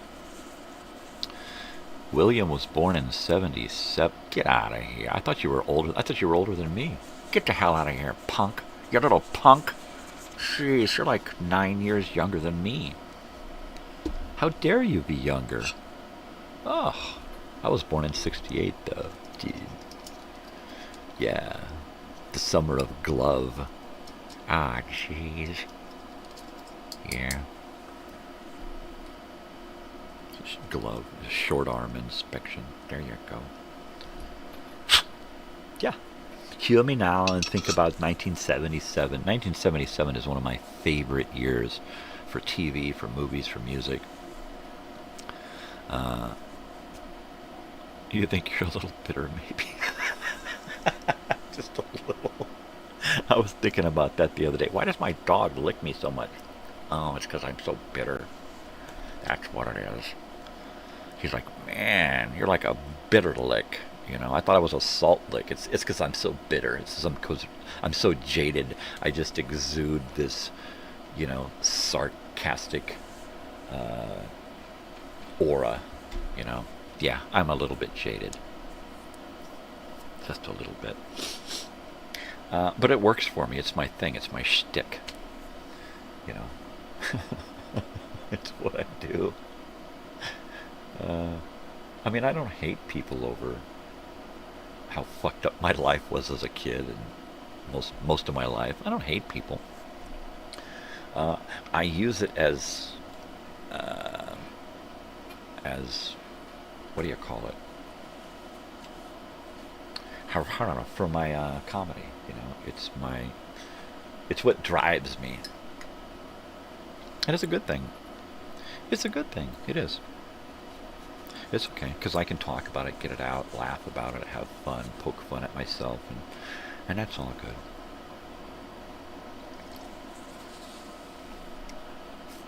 You know, I never asked to be born, I never asked to be here, I never asked for any of the things that were thrust upon me, you know, as a child. So, mainly I've just been trying to get along with the fact that I'm still alive, and that I was born, really. I mean, I'm still trying to get over the trauma of being born. Listening to talk about movies makes me want to shoot myself. You don't like much. My inner critic. Yeah. I mean, there's a lot of movies that I do like that are new movies. Of course, they're new, so I don't remember them. All I remember is stuff from the past. I have a lousy short-term memory. My long-term memory is giant, right? Because that's all I remember. So having a great long-term memory, remembering all of the stuff like from 30 years ago, makes it hard to be in the now, because I don't have a lot of short-term memories formed now to help me get along with the world now, right? Every time I see something going on, it's like almost like a surprise, right? Oh wow, look at that. I've seen it 30 times. None of us asked to be here. My life has been a total hell. See, there you go. You know, and you just have to laugh about it. If you don't laugh, you cry. I cried most of my life. I had to learn how to not just laugh at myself so others would like me, but to laugh. I had to learn how to laugh at myself and my own life rather than just sit and go boo-hoo, right? Boo-hoo, poor me. The joke is I'm just going to eat some worms and die. I told my wife, I'm just going to eat some worms and die. Comen gusanitos. Yeah, baby. Well, cheers. Cheers to a life of total hell, right? Because we're like life soldiers, right? We're like, you know, the best of the best of the best. Life has been total hell, but we're still here. Well, you don't laugh and you don't cry. What do? Grimace? Bear down. Yeah, I hear you. I don't laugh, I don't cry. I did that for a while. When I was on medication, I didn't laugh, I didn't cry. For 10 years, I had no emotions. Cappies are the most serious sign. Cappies. I don't laugh, I don't cry, I never have. Cappies are the most serious sign. Cappies, but I don't get it. What's that? What is that? What is cappies? You're talking stuff. Oh, Capricorns. I'm sorry. Never mind. Now I get it. Sign, Capricorns. Okay. There you go. See, I don't know much about astrology, so I can't tell you, you know, anything about myself that would correspond to my sign. I just don't. I know that I'm a sun sign. I'm a Leo. I know I'm a sun sign, right?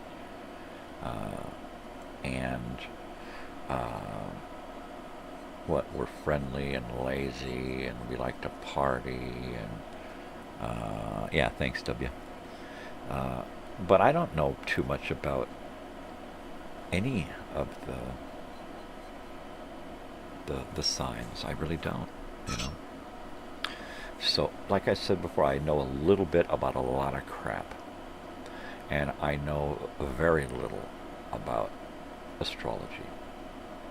There was a time in my life where I dated girls who did know, and but it's been a while. It's been a while. I used to have some numerology and astrology books and that kind of stuff. Back when I was listening to and reading a lot of Jim Morrison. Yeah, totally. But there, you know what? My life has just been in stages, you know, because of my nomadic tendencies. Growing up, just being mobile, just moving around a lot, right? It's kind of stuck with me. So throughout all of my life, my interactions with people have been in bursts. My interests in things have been in bursts, you know, where I'm just like totally throw myself into something for a year, year and a half, and then move on to something else. Same thing with people. In the past, I was, you know, I would be with a person for a while and hang out and stuff, and then we would just kind of drift away, and then that person would be gone, you know. Whether it was by chance or design, it just happens that way, you know. And I guess nowadays I don't really try. I don't really try to go out of my way to make or break a relationship, you know.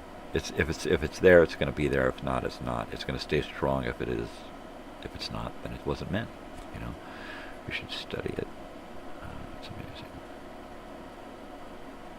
Yeah. Totally. We grab a pen, eh?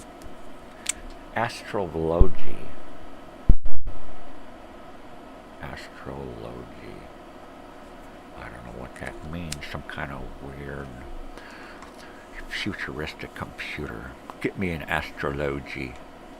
Yeah. A 6100 astrology. That's it. Totally. So it's after 6, so I'm going to put on this movie, lest we never make it there.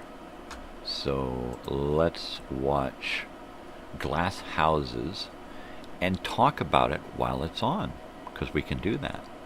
And then if you want to watch it, it's going to be on my channel at 4 o'clock today.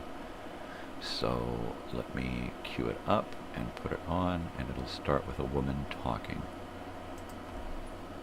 Decided that I'd like to lose some weight, 10 pounds, so I could get back into my slacks again. And so the doctor gives me a prescription for diet pills. Again, he gives me the prescription, and I asked him, you know, what'll it do? I always ask him what'll happen, because I do like to know if there's going to be side effects, whether I should drive or something. And he just said it'll just make you so you won't want to eat. So I took the pill in the morning, I guess before breakfast, lunch, and dinner. And then, of course, I went to bed, and I just lay there like that. And then even if I did doze off, I was awake like that to see what time it was, and it was maybe 10 minutes later or something. So the next day, I just took one pill in the morning. And then, oh, here you're supposed to lose weight, and instead it made me thirsty. And so then before I went to bed, I'd have to have a big dish of ice cream to quench my thirst. So there go the calories back again. Ice cream. And so even that one pill that I took that morning, I still couldn't sleep. The next morning, I took a half a pill. I still couldn't sleep, and that was just it. No, it was not it, because I don't like wasting things, and my daughter was going off to school, and so I gave the pills to her. Well, like, if you get, like, the way I get, when I get down, I get to a certain point, you know, like, I get to a certain point now where when I gotta close one eye to look straight, I know that I'm, you know, messed up enough. Messed up. So I know I'm down, but, like, you know, I don't want to get no more work, you know, because I already OD'd one. Jeez.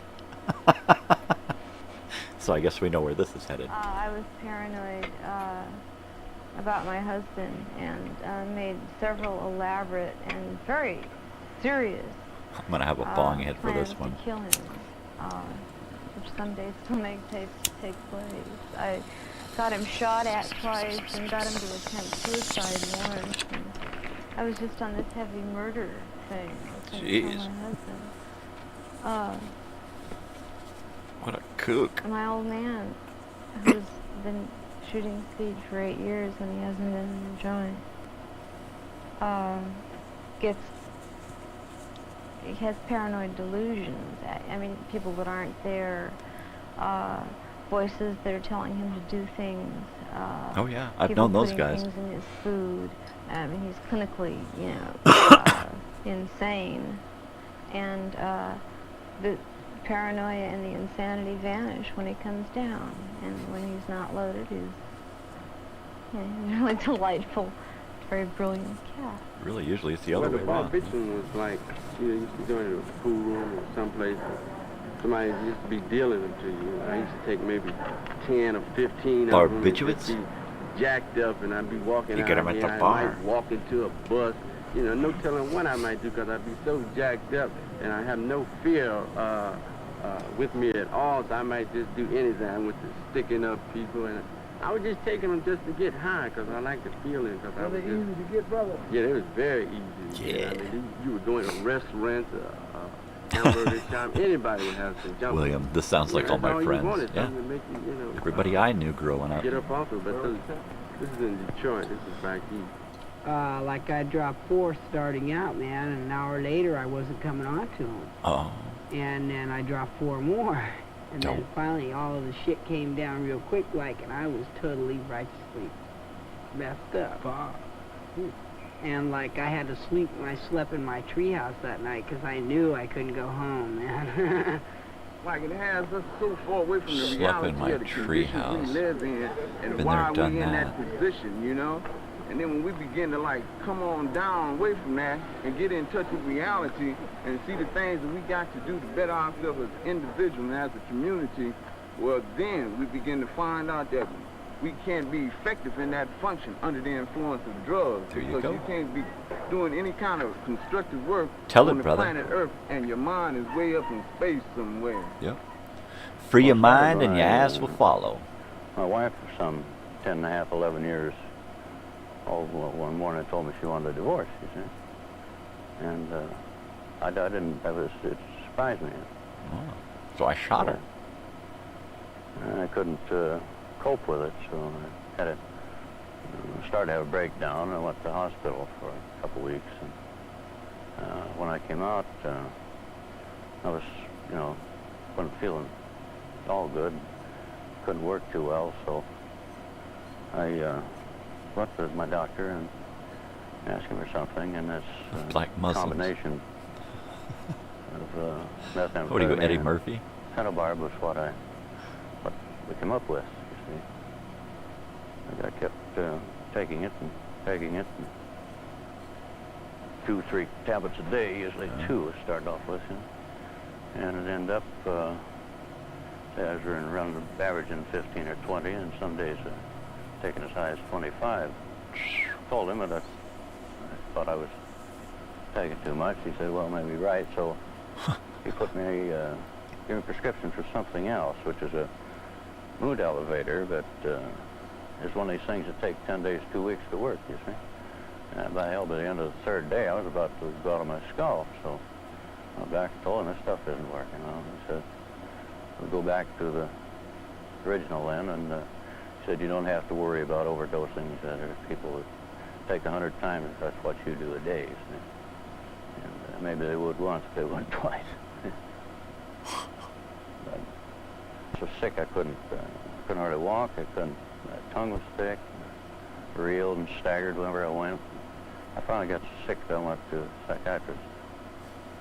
And he took one, I was walking his out, well, I wasn't in his office 10 seconds, and he told me to go to the hospital and get withdrawn, that I was very toxic and in danger of convulsing and dying. So I did. One doctor says no problem. Yeah. I mean, it wasn't too hard. I'd been expecting a bad scene, you see, right then. But with it all itself, there was nothing to it, and I was patting myself on the back, and it was about 3 months later before withdrawal really hit me. And I just went all to hell. Real panic, irrational fear. I was scared to death of something. I didn't know what, you know, and I knew it was bad. That's all. Something bad was going to happen. I was afraid I'd lose my mind. I actually felt like I was. So I went back to the hospital. This is the county hospital I went first. Went back there. I'd been out about 2.5 months. And I was in about another 10 days, and I got out of there, and I was out about 2 weeks or so. And same thing happened. These feelings come over me anytime, day or night, wake me up sometimes out of sleep. And wow. Went back in a third time. I deal with this shit regularly. I was only out one day. That's why I smoke pot. I get high because I like to get high. Yeah, you know, there's no really special reasons, you know. Some of the reasons, you know, maybe problems at the house and everything, but like, I really don't have any problems at the house. You make your problems at your house, you know, so, you know, you can't use drugs to, you know, take away your problems and shit. You just use it as a pleasure to relax. Recreation. I started shooting methamphetamine because I was on the street working every night, and I couldn't stay up. I'd go to sleep, and I'd be tired all the time. So I would shoot 2 or 3 jugs in the morning, you know, and it would make me stay up. And excuse me, sister, what you mean working on the streets every night? I was prostituting. Oh, yeah. Right on. And to stay up, I would shoot methamphetamine. And I started losing weight. I done got it back now, but I was small as her one time behind shooting it. My teeth got rotten, and, you know, so forth and so on like that. Yeah. So I was prostituting. So I stopped shooting it, you know, then I went, my mind just, one night, just, how you say it, I just went out. My mind just went away. It was blank. Right. I woke up. I was in Highland Nut Ward. What's that? D1. Coma. I was crazy. You was loco. You was loco. Through my window, you was elephants, and I was sitting in my bed roaring, and crocodiles was jumping up at me. You was in the DDT? And big old elephants and things were coming at me, and I couldn't stand no people around me. I couldn't stand the kids to talk to me. And even like to go around my family. That living pharmacy. It's like a petri dish. We're just guinea pigs, man. Let's try this on the public and see what happens. Started using heroin, and I shot it about 10, 11 years. And I got a good husband, and he was sending me a lot of money, and I was shooting it all up and wasn't having nothing. I still don't have nothing, but starting to get a little more now than I did have. I've got a little more sense now since I stopped using it. Like, I hadn't done too much into drugs, you know, before I went overseas. I did a little bit of pot and a little bit of speed, which more or less was beans. And I didn't get into drugs real heavy until Vietnam, which they had liquid speed over there in little bottles. And it was very economical and very cheap. And the first thing I encountered overseas was Ritalin. They used to give them out in a bunker line during Red Alert. We were inside of a fire base. And we used to go out for shooting all the time. My first 3 days over there, we was, you know, right after Tet. And it was quieting down. But my first 3 days over there, my third day or fourth day, Benoit got hit. And they started giving out Ritalin. They'd be frightened and everything. Fucking Ritalin. You take them. So you didn't want to be falling asleep, but yet you wanted to sleep, but then you were afraid to sleep. And this was really a heavy trip because it gets really strung out. You know, your mind functions so fast and your body gets so worn out, but yet you keep on going, you know. And these guys keep passing them out. For sure. And you just can't get away from them, you know. After you get strung out on them suckers, you just keep on. I'd quit taking them, man, because I'd get sick. I couldn't eat. I couldn't even drink water, man. So, you know, I was just so tight and dried up. And like when I did crash, man, I got to crash for one night, and I was up the next day dropping more Ritalin to stay on these red alerts. And then when I got out of the service, I just continued on, and I got to the point where I was losing family and my wife and my son, my house, and my job and everything, you know, and I just couldn't handle it anymore. So I came down asked for some help from VA. And I look back on my whole 2 years in the Army and my whole year and a half out, and I haven't got a goddamn thing to show for it, man. Not even a cent, man. United States of Amnesia. I got out, you know. I got my good conduct medal. I love it. I got my Vietnam service medal. And I used to go through a case of beer, you know, just myself, just one right after the other, and my wife started wondering, you know, wow, what's wrong with you, you know? Are you an alcoholic? You know?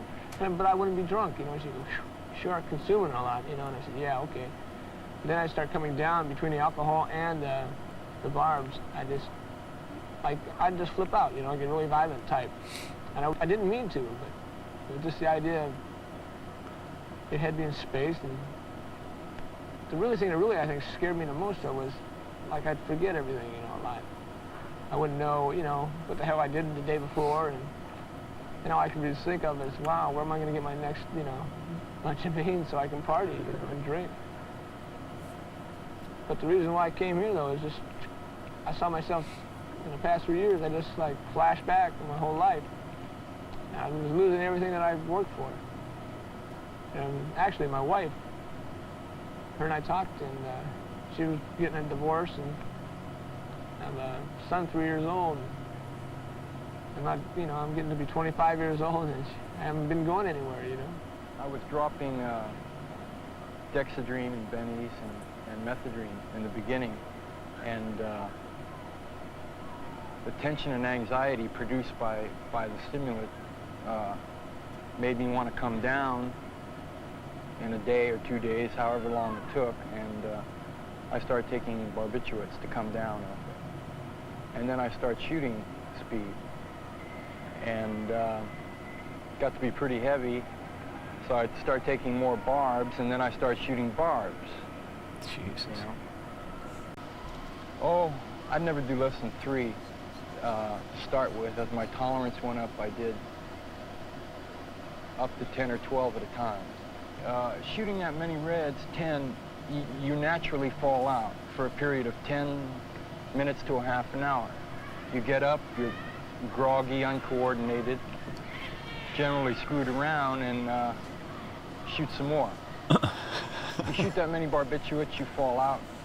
I used to put a pillow on the floor because I'd fall on the floor. The first couple times I hit my head. Just escaping from reality. Yeah, buddy, I guess so. Whatever pressures I had at that time, or things that bum tripped me. And I got so that I just couldn't go to sleep at night. And I mean, for hours, I would just be lying there awake and wanting to go to sleep, and it's very frustrating, and then besides, you're tired the next day. And so I must have just asked my doctor for some sleeping pills. And I think I was taking Seconal then. Seconal.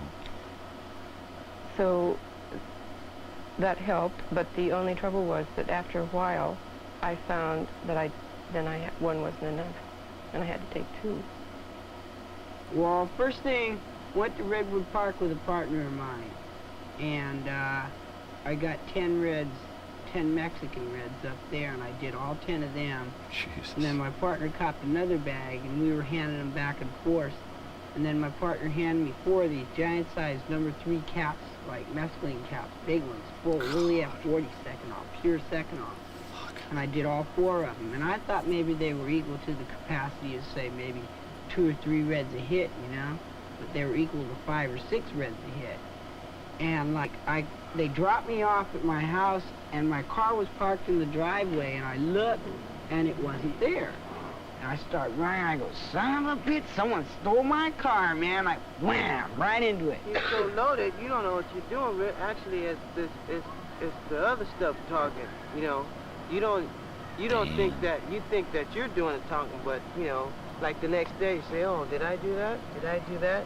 And one day it might be too late. Like, I used to drop reds all the time, 3 or 4 reds, me and my partner, and hey, I thought it was out of sight, you know, a quick high, you know. I don't have to drink all that much. 15 minutes, I'll be high. Then my partner, he's gone now, grew up with him all his life. Now, and the doctor could have saved him. You know, he got in a fight and all this. And he got knocked unconscious, but them reds just took over. You know, he was unconscious, and it was, you know, his mind was dead. He just never came out of it, you know.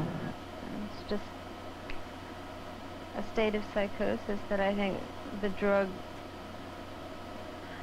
I don't know the actual chemical. She is gone. She is process way of gone. it.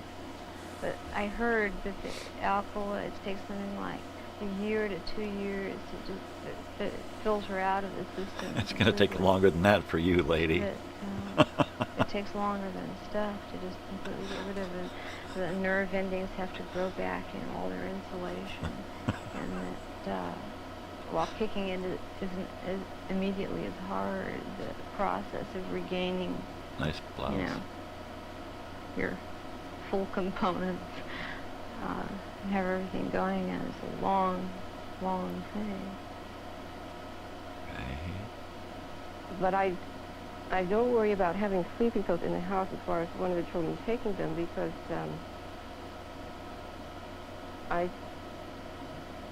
if it were the uppers,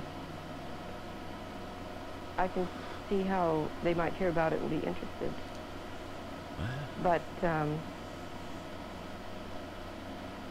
it just seems to me that they wouldn't be interested in going to sleep, taking them, and even though it does have this little pleasant effect for a while. Aren't you dumb? Oh, real good. I was floating. About that far down from the ceiling. I think she's cute. She was a little crazy. Yeah, You like crazy, huh? And then I wrote the term paper and words. You know, I was just really good. I was always a good writer, but it.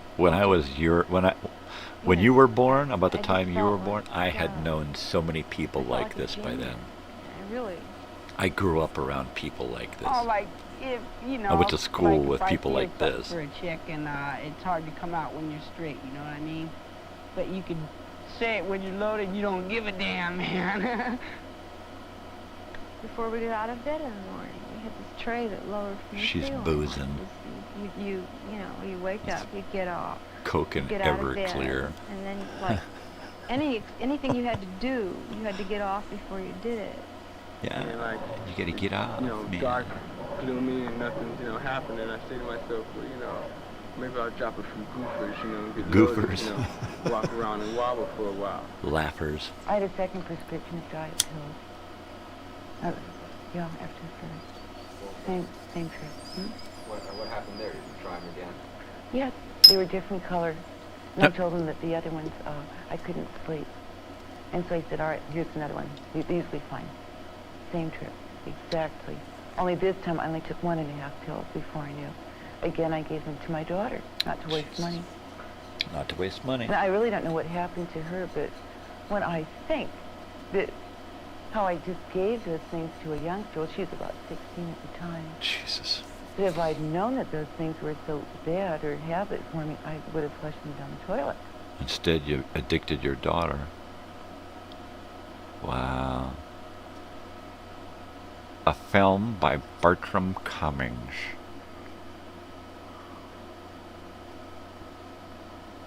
Yeah, baby. All right, well, that is that. That is glass houses, and I guess you shouldn't throw stones because, you know, everybody could be affected. The crazy ones are the best in bed. Yeah, no, you're probably right. You're probably right. I've been with a lot of crazy broads. So there you go. There you have it. There it is, right there in front of you. It's just about 20 minutes to the hour. As I stated earlier, I'm just going to kind of stay on this morning until the house comes to life. We stayed up kind of late last night. You know, well, not too late. But, you know, past 10. Yeah, that was definitely a classic. Thanks for hanging out with me and watching that WW.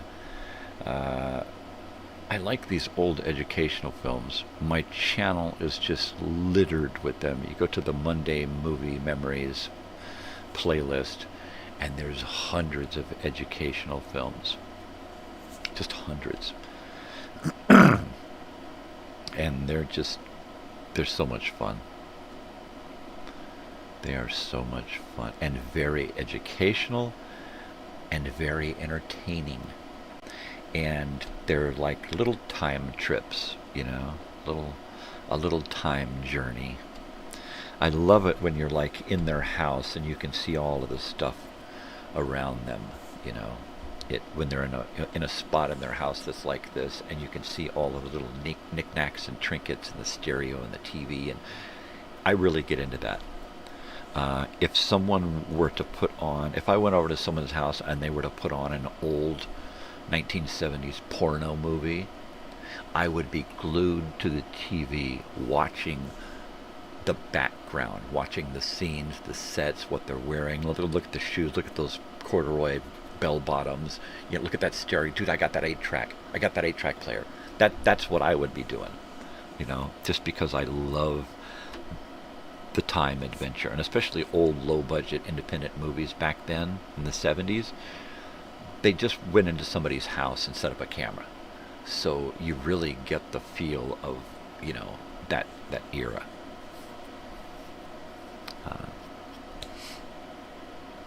Yeah, you're right. You realize that when you're watching these old films that nothing ever changes except our ability to forget. You know, we're just so easy, like you mentioned the United States of amnesia. It's the world. The world has amnesia. That's the way it is. Humans are designed to forget and move on. And if you are distracted, the moving on becomes easier and quicker.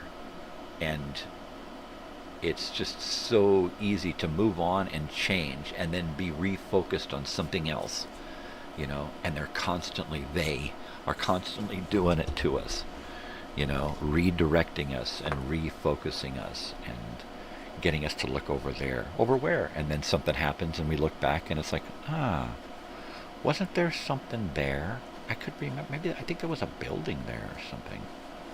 I don't remember, but they got this nice pretty thing there now. Look at it, it's pretty. Gosh. Isn't it pretty?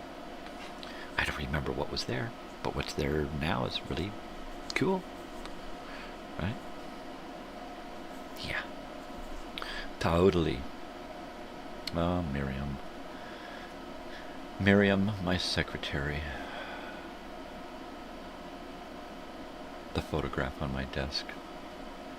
She's a beaut. Like Jim used to say, learn to forget. Jim. Soul Kitchen, right. I remember him, Jim Ignatowski. What are you talking about, eh? Yeah, totally. Yeah, I used to read a little bit of Jim. And then, God, and things just change, you know. It's like I'm in these eras in my life where I don't really take a lot with me from era to era. Mainly because nomadic, again, you know, keep moving around, moving on. And I leave chunks of my life behind me. You know, I left chunks of my life at my father's house when we separated, and that stuff is gone. While I have some of the stuff that he left behind, the stuff that I left behind at his house is just gone. Which is a bummer, because I had some great stuff. And it was just discarded. You know, just discarded. Totally. Totally. But, you know, most of my life was just kind of discarded, lost, left behind, put into storage and forgotten. I know that. I know that. And when I say Jim, I mean, we're going to pump you up. We are here. We're going to flex our muscles. I am here to pump you up. Let's do it. That's what I mean. Yeah. Sideways guy. I'm always on a tangent.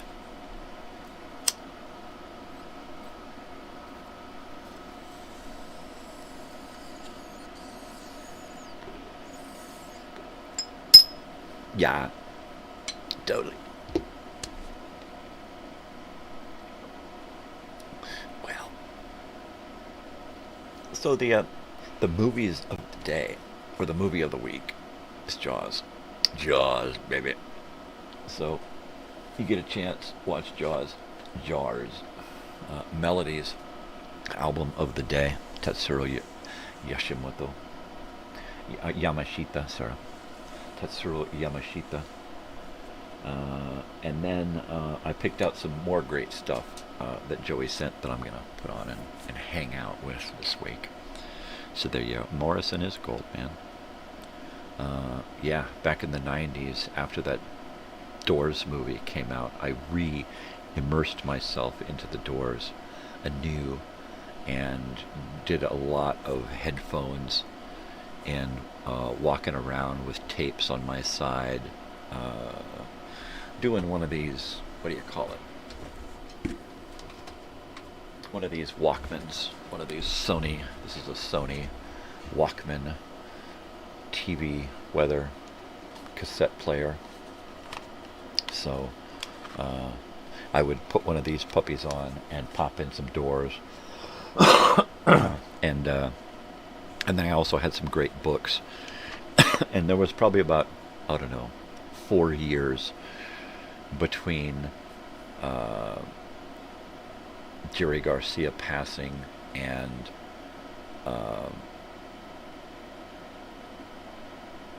you know, the end of the 90s there, where I was really into the Jim Morrison. There was, right after the movie came out, which was like 90, 91, something like that. It was a great movie. I only watched it once, and when I watched it the first time, they went out to the desert and they fried balls, and I got a contact high off of it, and I actually started to feel the whole buzz thing during that. So I only had to watch it once, and I was like, yeah, that is so cool. So I was hooked on it, and at some point I bought the DVD later on, like 10 years later. But yeah, one of my favorite movie experiences was watching that for the first time, and frying balls in the desert with Jim and the boys. I think Jaws is one of those movies that I've probably seen more than any other in my life as well.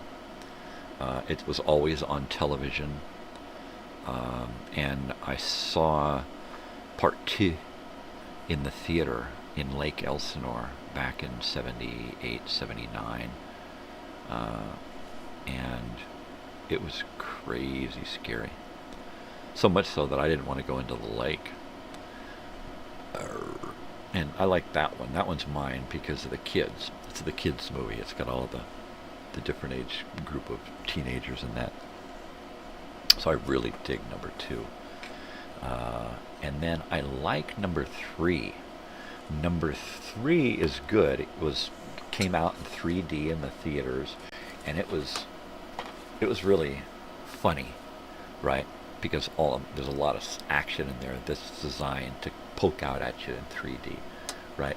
But what really got me here was that it didn't take place in Amity. It had really nothing to do with Amity. It really didn't have to do with anything with the first couple of movies except the shark, right? And nobody really resembled anybody. The stories didn't really jibe. So this is like, to me, this is Jaws 3 is like Exorcist 2: The Heretic, right? That's what this is. It's kind of an oddball. It doesn't really fit. Now, if you go from Jaws 1 to Jaws 2 to Jaws 4: The Revenge, now we're talking, all right? Mom is in this one. Dad has passed away. The son Michael is in this. They kill off the other son with the shark. It's a really good sequel. It really backs up the first 2 movies. And I think if you delete the third and make this the third and make it a trilogy with Jaws 1, Jaws 2, and Jaws the Revenge, make that a watch, because those are 3 great movies in a row. Take out Jaws 3 and just watch 1, 2, and The Revenge, the last one. I highly recommend those. Those are great. And what's great is the first 2 were done in the 70s and the second 2 were done in the 80s. So we stick to my era, and that's why I love it. I can sit and watch Jaws 3. It is a great, great movie. It just falls a little sideways. It's like an alternate universe, right? But it's got a great cast. Louis Gossett Jr., Dennis Quaid. It's got that girl, Bess Armstrong. She is awesome. She is awesome. yeah, baby. Oh, yeah, baby. Oh, yeah. Oh, yeah, baby. Anyway, it's done at SeaWorld, and it's just it's great, it's totally great. My favorite scene in the nighttime scene when three guys are getting drunk and telling stories and comparing their scars. Yep. Yeah, it's a great one. And yeah, he's talking about, yeah, that ship that went down. And while in the store in Jaws, they talk about that ship, and I'll at some point I might remember the name of that ship. But that ship, he talks about everybody getting eaten by sharks. 1,000 men went into the water and 300 came out. That's the way it was.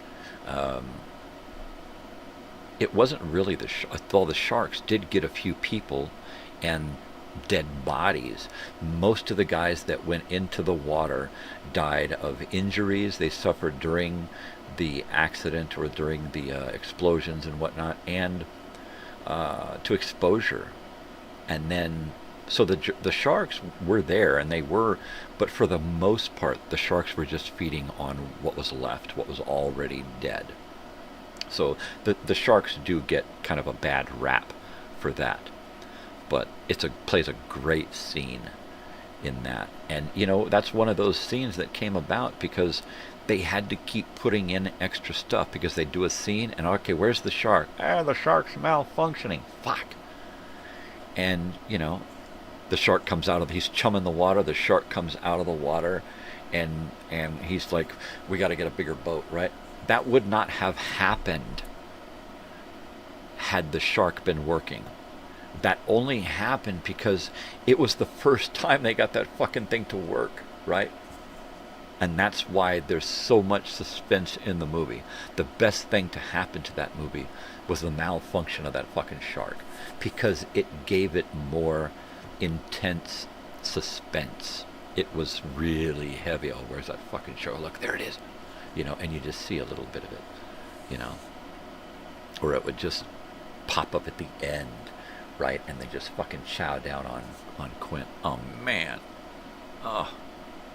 Yeah, classic fucking film. Everything from right when it opens, right? The party on the beach and the girl and the drunk. I mean, it's just fucking classic. I got goosebumps. The guy on the beach, the sheriff that shows up, the deputy and throws up, and the morning where they,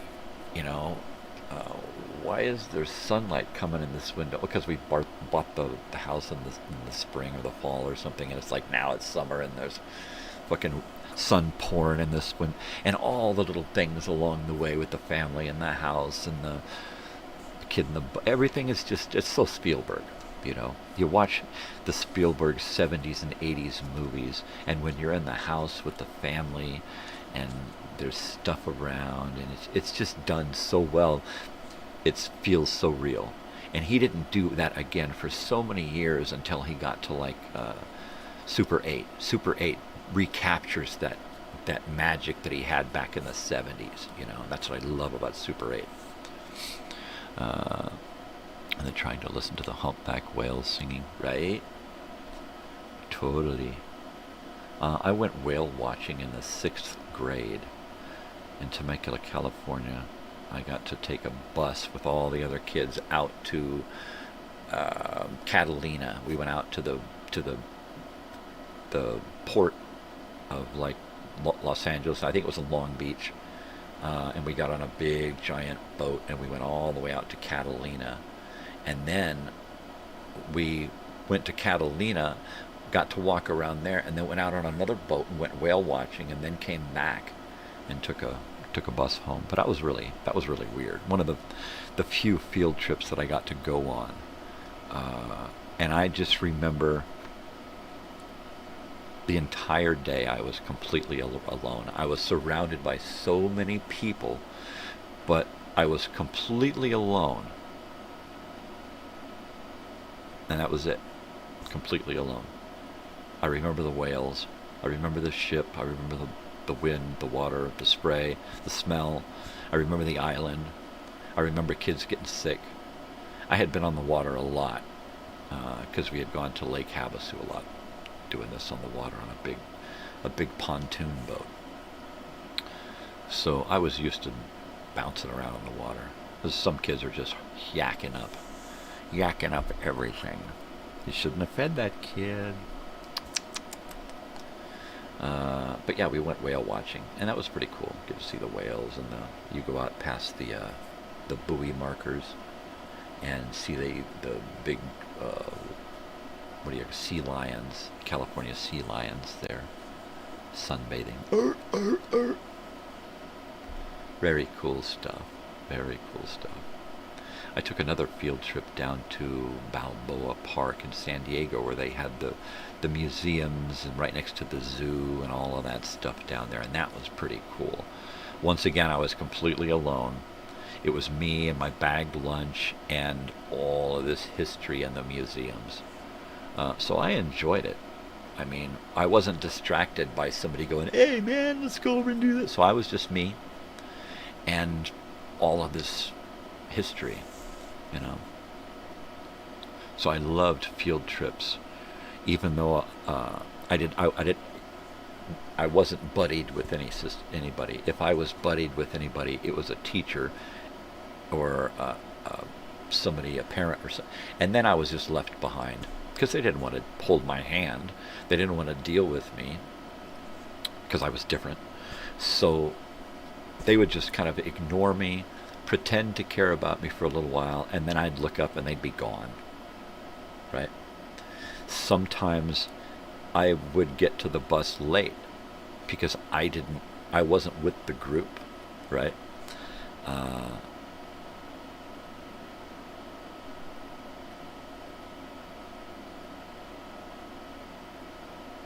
Is that the captain's son, that old guy?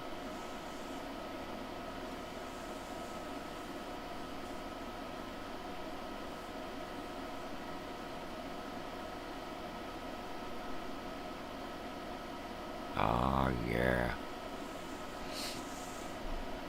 Totally. Doll's eyes, dead eyes. Yeah, great stuff. Great stuff. We went to another field trip, all in about the same period too, 5th, 6th grade. I didn't go to many field trips after that or before that. But we went from Temecula up over the mountain over to Borrego Springs, which is a desert, a national park in the desert, but it has got this mountain oasis where you walk up and there's a creek coming down out of the mountain and stuff. And I only made it about halfway up to where they were walking to when, after looking at the map, I decided I'm not walking all that way, and what am I going to get up at the top, you know? Ooh, ah. So I decided to just go back and look at the stuff that was closer to the bus. And I was afraid of getting to the bus late again. And I'd get to the bus late on occasion. And it was only because I just didn't care, right? And they're counting kids going, geez, we're still short. It's that little scraggly kid. That's who it is. It's that grubby little mongrel. And then I'd show up, you know, security guard, I found him. Here you go. Or I found her. Here you go, Michelle. Get on the bus, Michelle.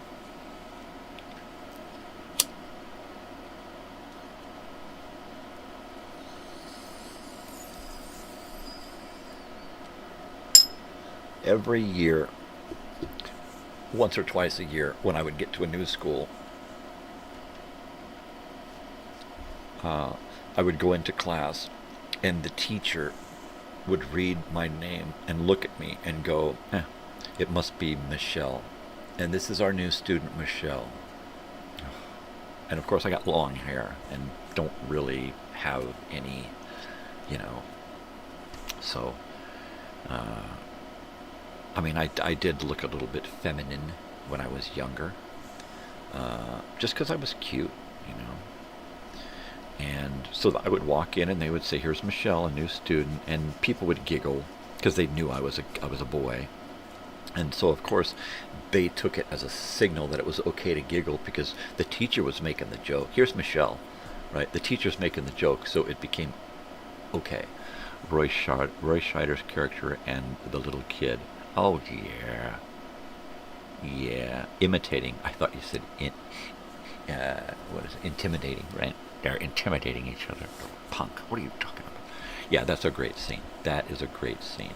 And I like how they reuse that scene in Jaws the Revenge when the son, Michael, who is played by the guy from The Last Starfighter, right? And that guy is, of course, Lance Guest. And so he's in it as Michael, and he's remembering back to his father, or his mother is remembering back. She's watching Michael and his daughter interact, and he's remembering Michael and his father interact, and they put that scene in there, and it's really cool. So that's neat. I like how Lorraine Gary is in it, and she makes it a sequel. She makes it connected, right? With her there, it ties everything together, and she's the story now. It has to do a lot with Michael and Michael's companion, work companion, Mario Van Peebles. But at the same time, it's a story about her coming to terms with the fact that this shark has taken her husband and her son and her life, and now her next son, her oldest son, is out there chasing that same fucking shark, right? Yeah, she's just fantastic in it. Michael, come on, count those conchs. We got to get out of here, man. It's a great flick. It's just funny and sad and scary, and yeah, it's much better than Jaws 3 in 3D. Much better. It totally ties it together. That's the trilogy right there. Jaws 3 in 3D, sideways, let's make some money, you know. But that's it.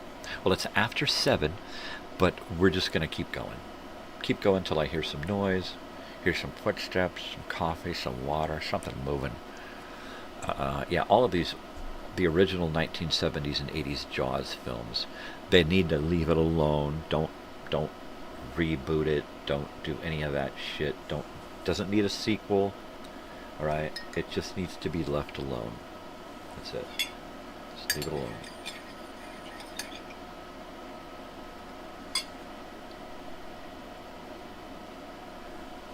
That's it, man.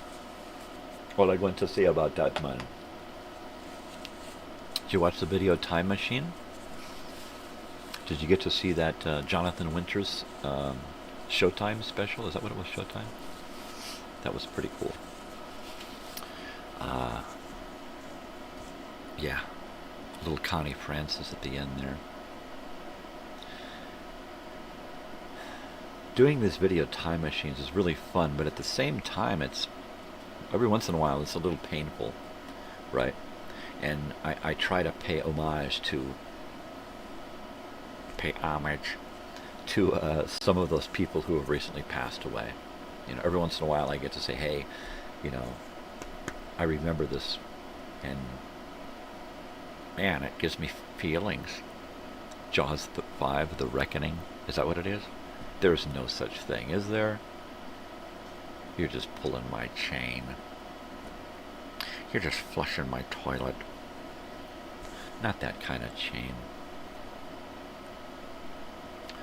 Jaws 5, The Reckoning. Alright, the only way that, is there really a movie? You're just kidding. The only way that would work for me is if they made it now, that they went back to before the Revenge or after number 2. Yeah, of course, that's what I thought, because I'm kind of a Jaws fanatic. But if you were going to make a new movie now and have it a Jaws thing, I think what you would want to do would be to go back to Amity, revisit the first two movies from a different angle, right? Let's see them. And nowadays you could totally digitally mask people and put them in the same, have the sheriff show up in a scene and do a cameo, Roy Scheider. Have Quint show up and do a cameo,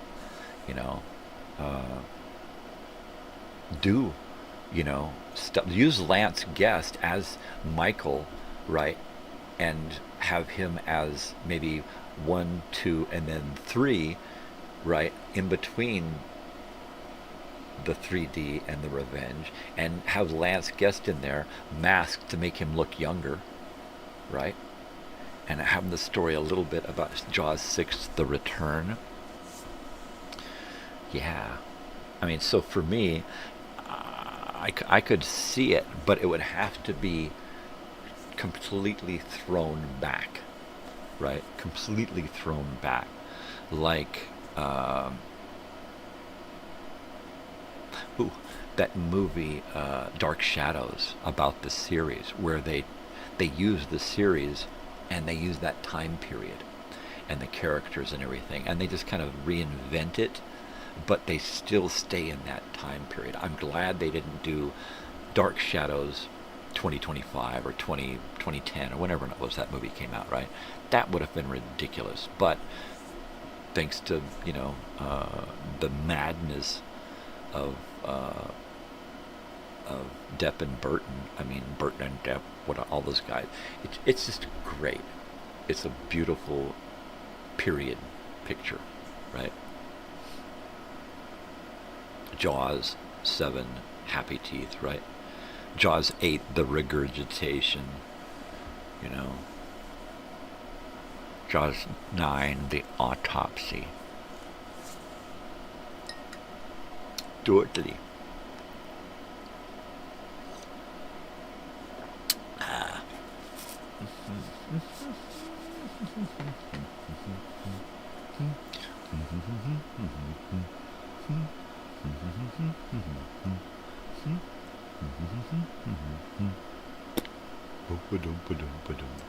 All right, I am going to go. I'm going to go take a leak, baby, because I have to. So I'll be right back. So don't go anywhere. I'll be right back. All right? Okay.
And that was Do-Wacka-Do by Clyde McCoy and his orchestra from 1928.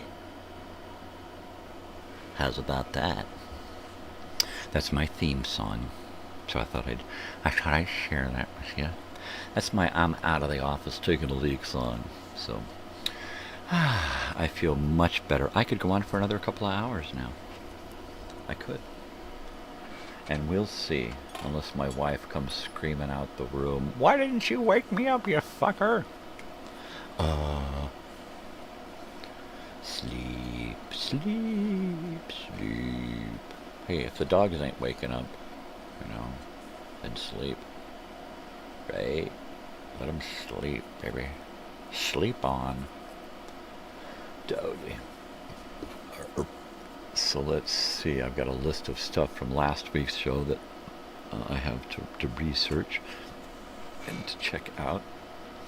And a bunch of stuff going on this week that I'm going to try to get bits and bubbles in on the video time machine. Yeah. I think, what did I do? Did I do a Jaws thing on this last one?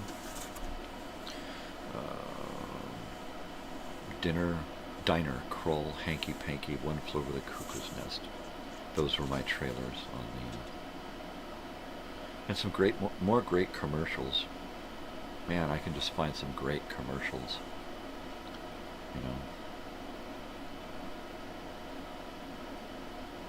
That Jonathan Winters special from 1987.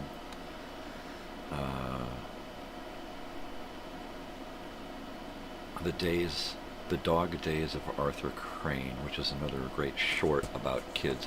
And I think I'm going to see if I can get that one and put that one for viewing possibly next week. Dog Days of Arthur Crane. And I guess it was a book, and this is adapted from the book. So there you go. Yeah, Kroll. Oh, one of my favorite movies. Yeah, did you know Liam Neeson is in that movie? He plays that big, tall guy with the funny long hair. Liam fucking Neeson. It's the first time I ever saw him in a movie was Kroll. And he's just one of the guys in the background, one of the big tough guys in the background. I'm gonna get tough, and he's got a couple of lines. It's pretty funny. Yeah, great movie. I love Kroll. It's like the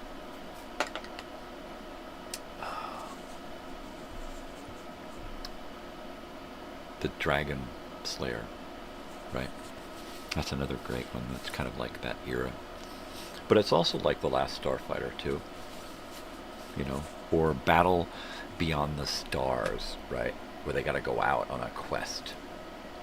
Grab guys to get together an army, That's always cool. I like that.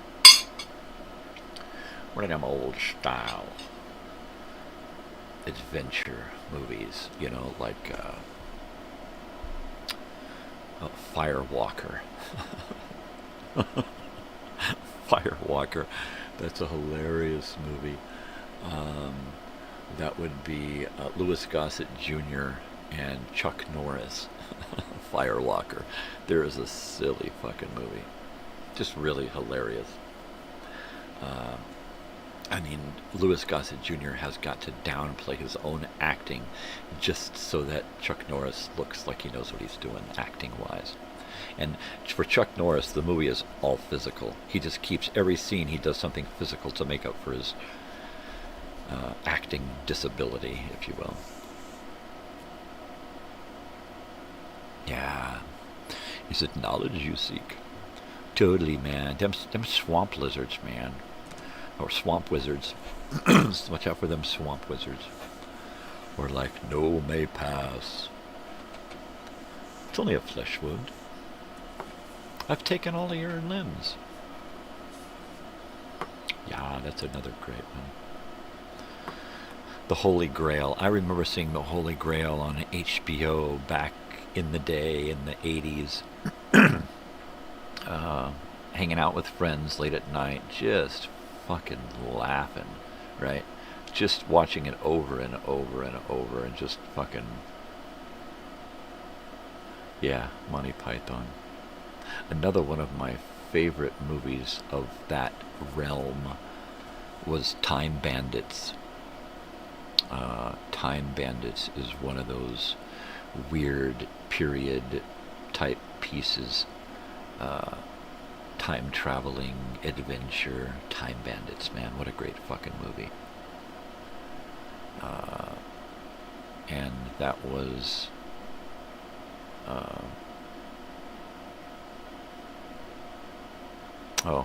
that guy who directed Gilliam. I can't remember his first name, but he directed a lot of great stuff. He did Terry Gilliam. He did 12 Monkeys, right? Just great fucking weird, bizarre shit. You know, ooh, Legend. Yeah, there you go. I was just talking to my wife and daughter about Legend, saying, you know what, that's one of those that was done back just about the time that Cruise was on the cusp, right? And he was just starting to come into his own. You know, had done, what was it?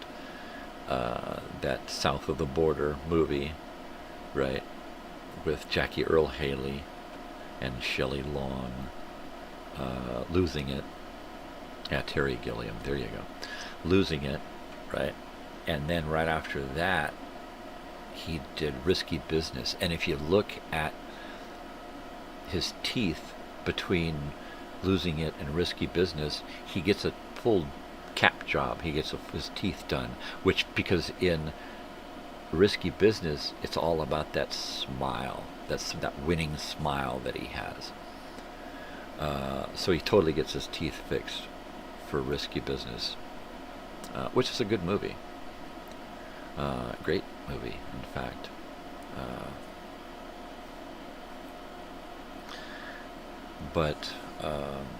And then he, of course, that one, All the Right Moves, is that what it was?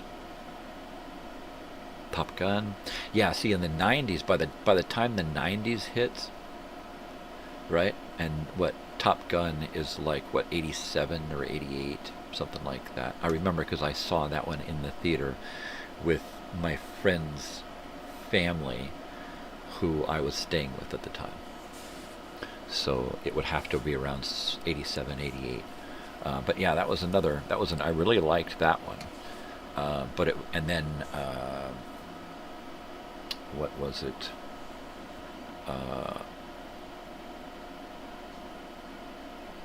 That Ron Howard movie, Rebecca De Mornay. Yeah, she's really hot in Risky Business. Far and Away, Nicole Kidman, Tom Cruise, Ron Howard directed. Fantastic movie. Probably one of the last movies that I enjoyed watching Tom Cruise in. Throughout his career since then, I've been able to dive in, watch one of his movies, and then kind of fall away again, right? And then, okay, I'm done with it. And not too many of his movies can I watch over and over and over and over again. The ones that I can are usually 80s and early to mid 90s stuff.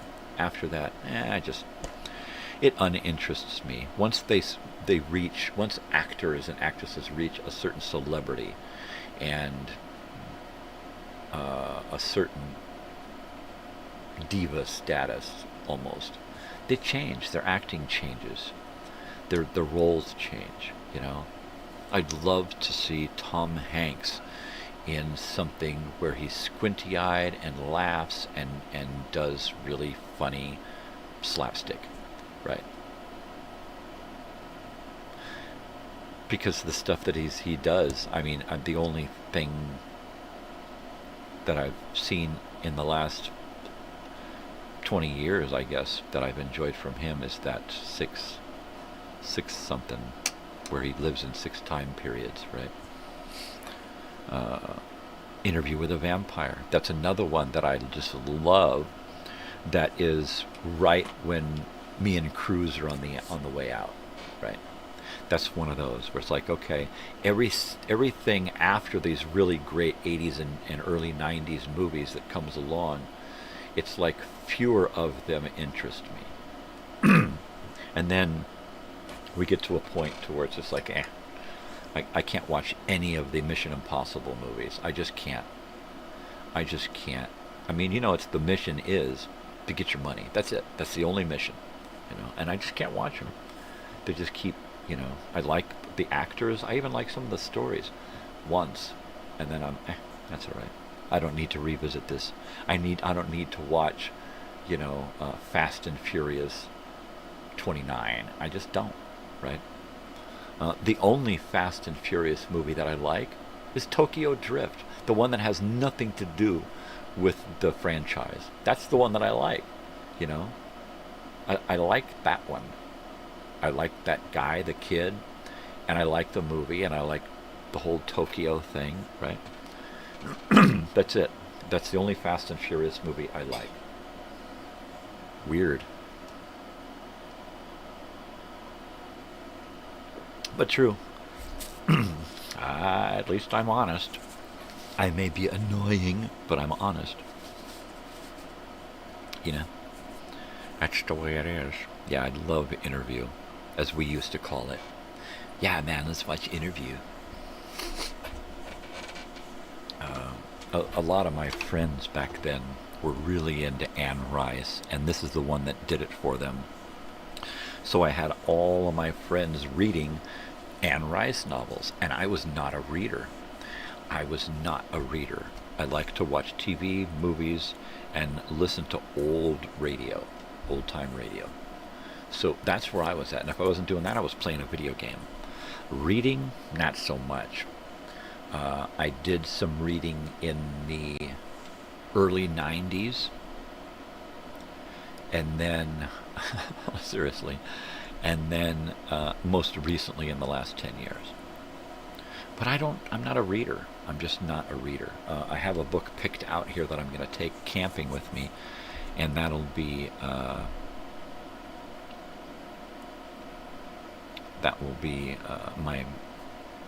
my time killer. I'll just sit in the van, sit in the chair, look at the lake, and read. Somebody shows up, I never saw any F&F movies.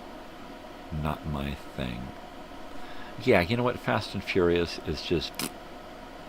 It's just dumb. I'm sorry. I mean, I've got friends, family, who are like, man, this is like the greatest. I can't... And it's like, dude, what are you, 12? Come on. Literally. I mean, I just don't get it. I don't get it. And then you got these idiots out on the fucking highway who think they're in the fucking movie. And they're fucking zipping through traffic and fucking shit. And just, you know, it's, you know, how much time they have left. Literally, you can look at your watch and think, yeah, this guy's ticking down here. You know, and then what happens? 2 other idiots fucking get in line and follow his stupid ass through traffic. You know? And the cops can't do anything about it because they can keep up with these guys in traffic and shit like that. Zip, zip, zip, zip, they're gone. And if they do want to get away, they pull into a fucking mall, shopping center, parking, underground structure, fucking zippity zip, zip, zip, they're gone. They get on a fucking bus, they take off. You know? Fucking car is stolen anyway, what do they care? You know? Bastards. Street racing. Grease monkeys. Nah. I'm just kidding. I love you guys. You're great. Yeah, I don't get it. I don't get it. You know, if you're into cars and everything, yeah, I could understand. But it ain't reality. Quit acting like it's... Quit going out onto the road and acting like that was a reality that you need to imitate.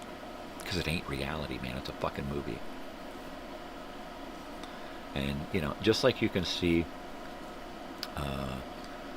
I was watching this Big Vape, right? One of those documentary things. And just like the correlation between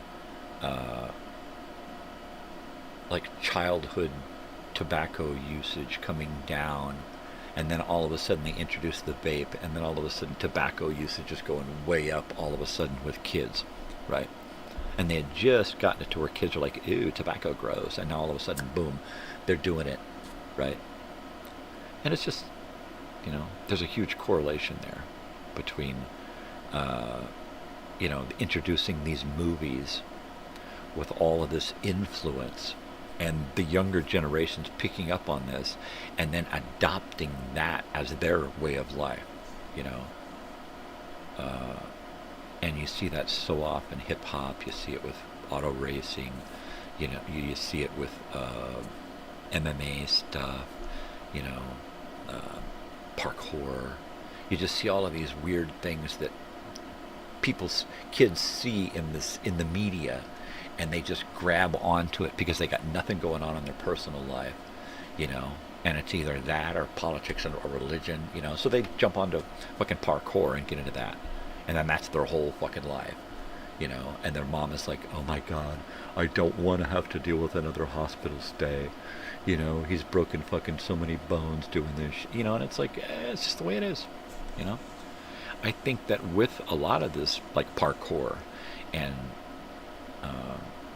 these obstacle course shows, and like Ninja and Wipeout and MXC and Beastmaster and all of these things, where we're finding the best of the humans physically, right? I think it's a good thing. And I think it shows humans more and more that they are physically capable of so much more beyond beyond what we've been led to believe, right? How long is it going to be before stuff like parkour, right, is going to be introduced into the military, right? Where you train to use your body like a superhero, right? I think that's going to happen, right, if it's not happening already. And then if not, there's probably a lot of people in the military already who are already experimenting and exploring, you know, the physical possibilities, you know.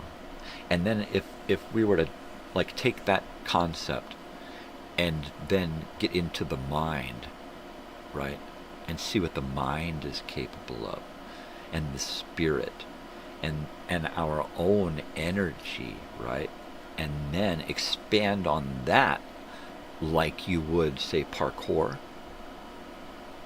Whoa. You know, where is that happening? Because I want to see that happening. Before my daughter was born, I really wanted to try to work with her one-on-one to get her to learn how to read super fast, like show her a word, right? Word to picture, and then words and a few pictures, and right, so that eventually here's a paragraph and she could just look at it and see a paragraph. I never thought that was possible, and I was like, yeah, you know, and I did work with her a little bit in learning before she got into school, and that took over.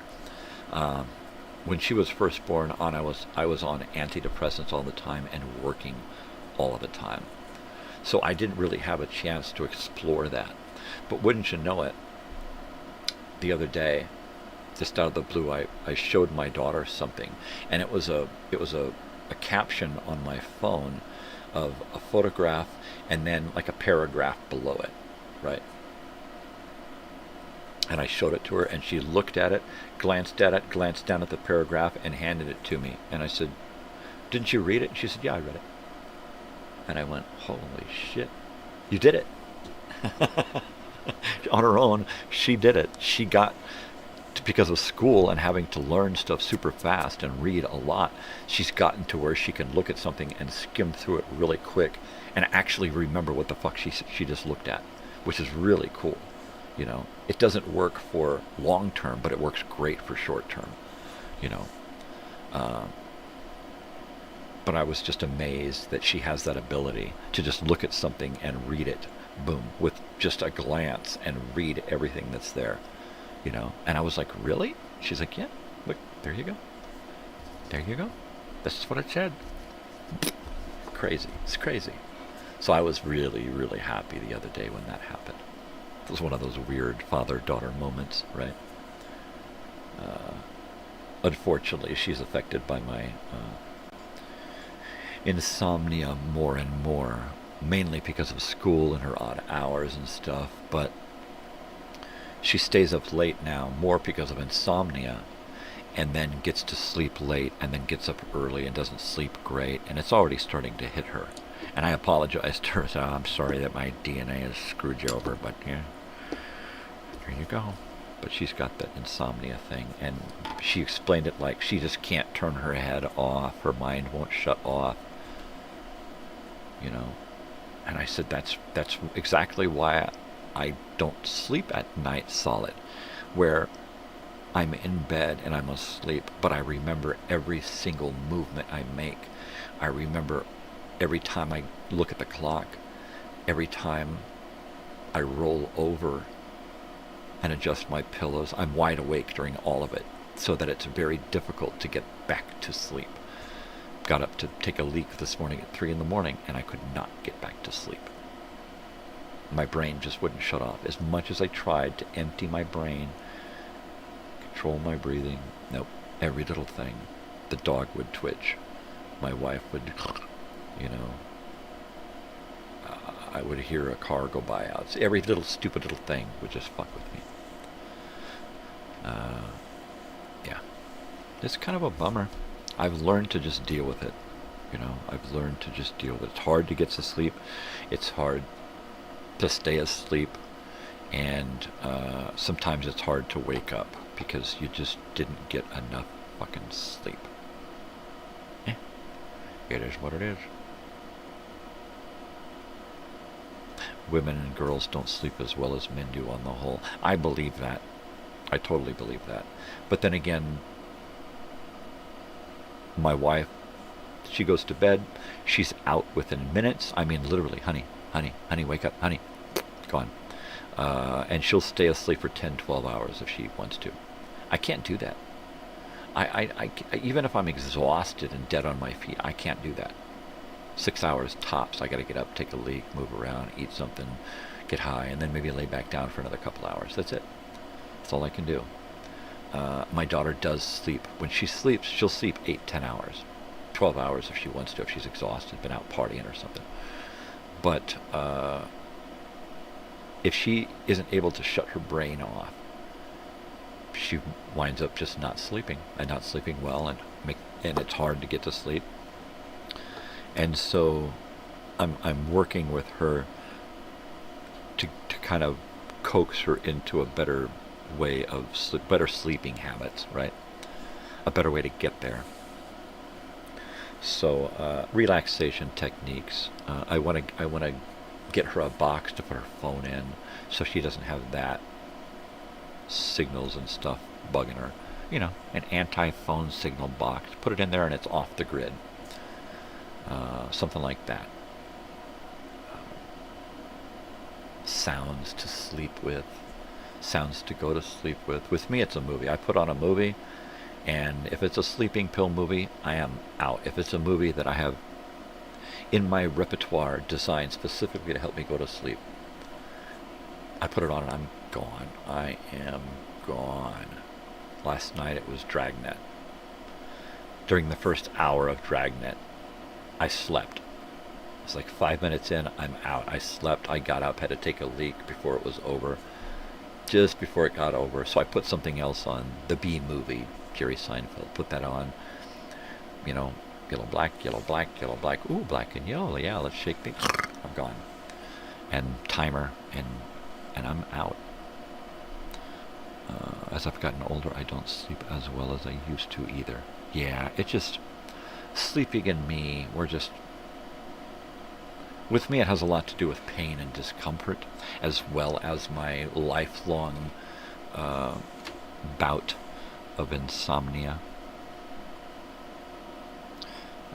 So, pain sucks. I just, I used to get high to get to sleep and to make myself more social. And to deal with depression and anxiety and stress and that kind of shit of just being out in the world, which is what my daughter has, right? But now more so, I smoke just for pain. The other things kind of get taken care of because I'm smoking for pain, so, you know. But mostly I smoke for pain, you know, and it's just because I just need to detach from my body. And it's not that it kills the pain, it just puts the pain over there on the couch. Hi, pain. It's still here. I can still feel it. My neck still crunches when I turn. I still feel little jabs and twinges and ow and a big... But it's over there. And it's like, hey, what am I going to do? You know, what am I going to do? So that will keep me awake. So I get loaded in the morning to detach from the pain that I have come back in contact with while I've been sleeping. During that 4 or 5 hours that I've been in bed, I haven't been smoking. I didn't smoke for an hour or two before I went to bed. So that pain is starting to catch up. And by the time I wake up, I need to hit these things for a little while. The coffee wakes me up enough so that I can get high. Once I get high enough, and I got that pain sitting over there, then I actually have an appetite. Like I want to eat. Back when I wasn't smoking pot, like for years, and I was smoking cigarettes and stuff. I just got used to being screwed up. The torture never stops, Frank Zappa. Yeah, totally, baby. Yeah. Sometimes we torture ourselves, sometimes we're just tortured by life in general, family. But when it just hits you because of your life experiences, your life troubles and traumas and whatever, you know, physical pain is fucked up, you know. Throughout my entire life, even as a kid, I was in physical pain, physical torment from my stomach, right? And not understanding what was causing it, not understanding that what lactose intolerance was until the late 90s, right? And getting off dairy for 10 years and realizing, hey, what do you know? But, you know, pain just sucks in general, you know. As a kid, pain sucked. It was like my physical pain, my torment was pretty much just my midsection of my stomach, you know. And then as I got older and suffered injury after injury after injury, it became pretty much my whole body, you know.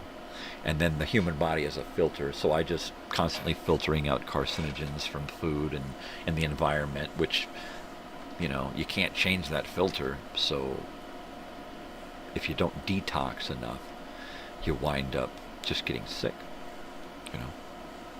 Just getting sick and dying. So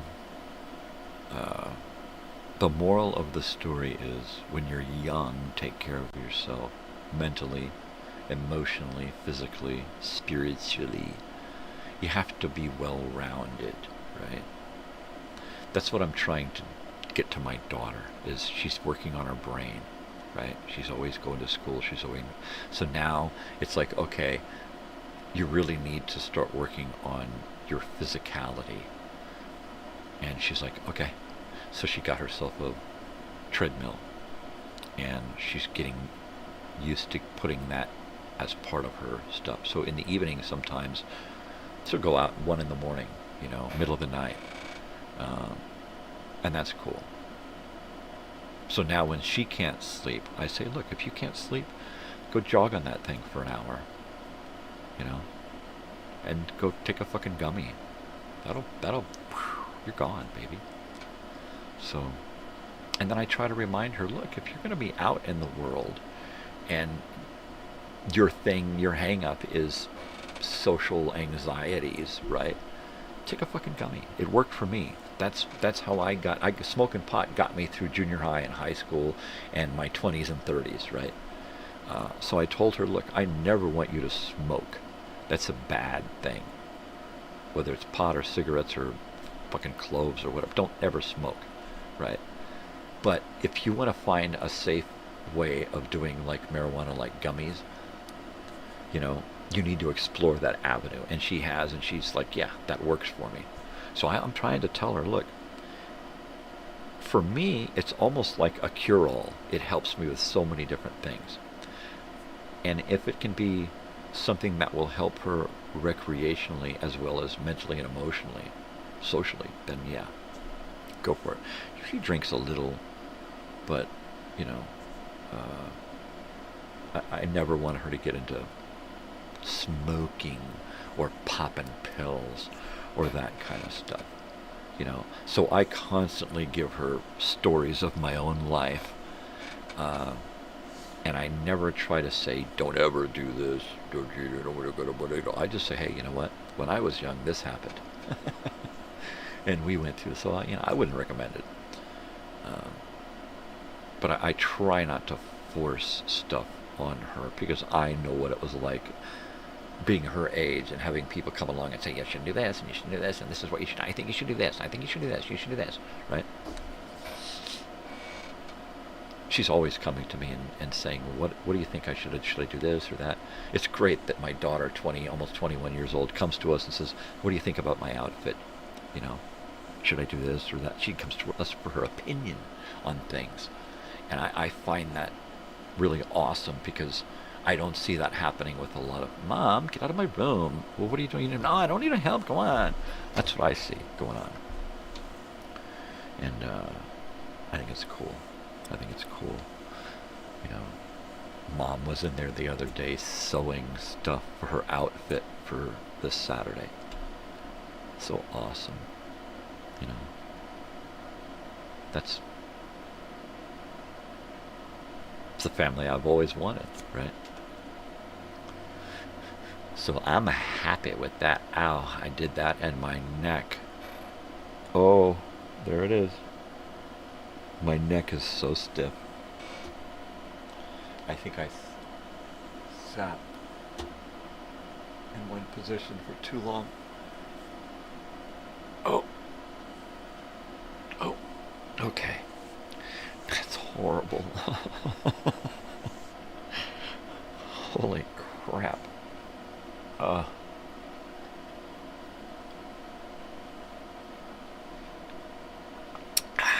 Coffee is gone.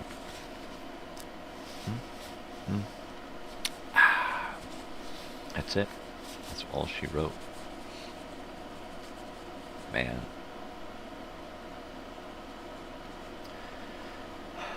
So, I had fun putting this week together. It's getting easier and easier. I've got like a formula, like a recipe on what to do, how to put a show together every week.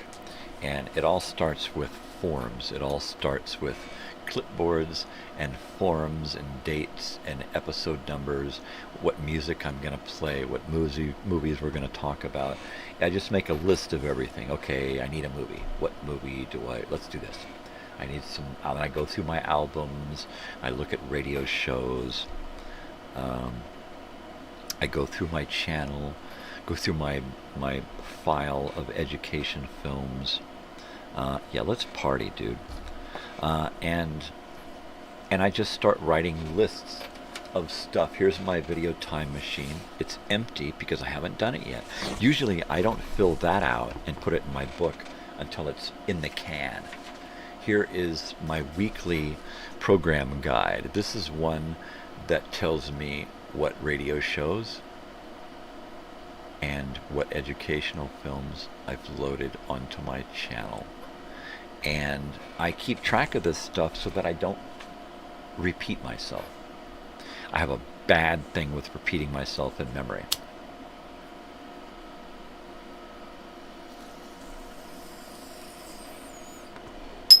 So I do these things because I have a bad thing with repeating myself and memory. I'm just kidding. But yeah, I always keep track of shit. And then after I've filled something out, I stick it in a book. And then I can go through page after page of previous episodes, right? Previous weeks. The morning show, weekly program guide, video time machine. I had other shows going on that I have books on. And if I don't keep track of stuff, then I repeat myself. I'll get something on and I'll put it on the channel. I go, oh man, I just did this. I seriously just did this. And here it is again. So, and it's kind of my thing, organization, right? Keeping stuff situated and organized and schedules. I love to make plans and schedules and agendas and all that stuff. It's really my bag, baby. Like this bag of doobage here. It really is. So, hey, you want to party? We're going to party. It does. Eat more blueberries. Okay, see, that's one of the fruits that I like. You know, my wife puts them fresh blueberries into pancakes. And we'll just sit and eat blueberries. So, that's cool. It helps with your memory. That's good, because my boobies are small. Totally. And I love it. I love writing stuff up, keeping track. That was one of my favorite jobs when I was in plastics. I was a supervisor. I was a director of production. I was also the guy who did all of the prototypes and samples and stuff. The companies would send in a diagram of something, and I would take it and create it, and then create the way to produce it on a massive scale, right? And I loved that, and the organization of that. I put together an entire, my office was a series of cubby holes and shelves with everything coded to files, hard files and computer files that had all of the information on how to produce. Here's a sample, here's a piece of plastic folded up to look like a literature holder, or something that's going to hold perfume, a perfume box. Plastic folds together, tapes, and it's a clear box. And I would have to figure out how to build it, and then create the way to manufacture it on a large scale, right? Create a diagram to produce a die, to stamp it, create the settings on a table to bend it correctly so that it would fold up into a box, and then put tape in a certain place and tabs in certain places, right? And I would create these little boxes, and then I would have to catalog them and store them. So I had these cubbies filled with little bags, and each bag was a series of numbers and would have contained little products with numbers, and they would correspond to files, and I just loved that aspect of the job, you know, organization. When I left that position, they didn't have to think about, oh my God, what are we going to do? He's all gone. And it's like, oh, it's all right there. Look, here's the file. There's a thing. Bada bing, bing, bing, bing, bing, boom, boom.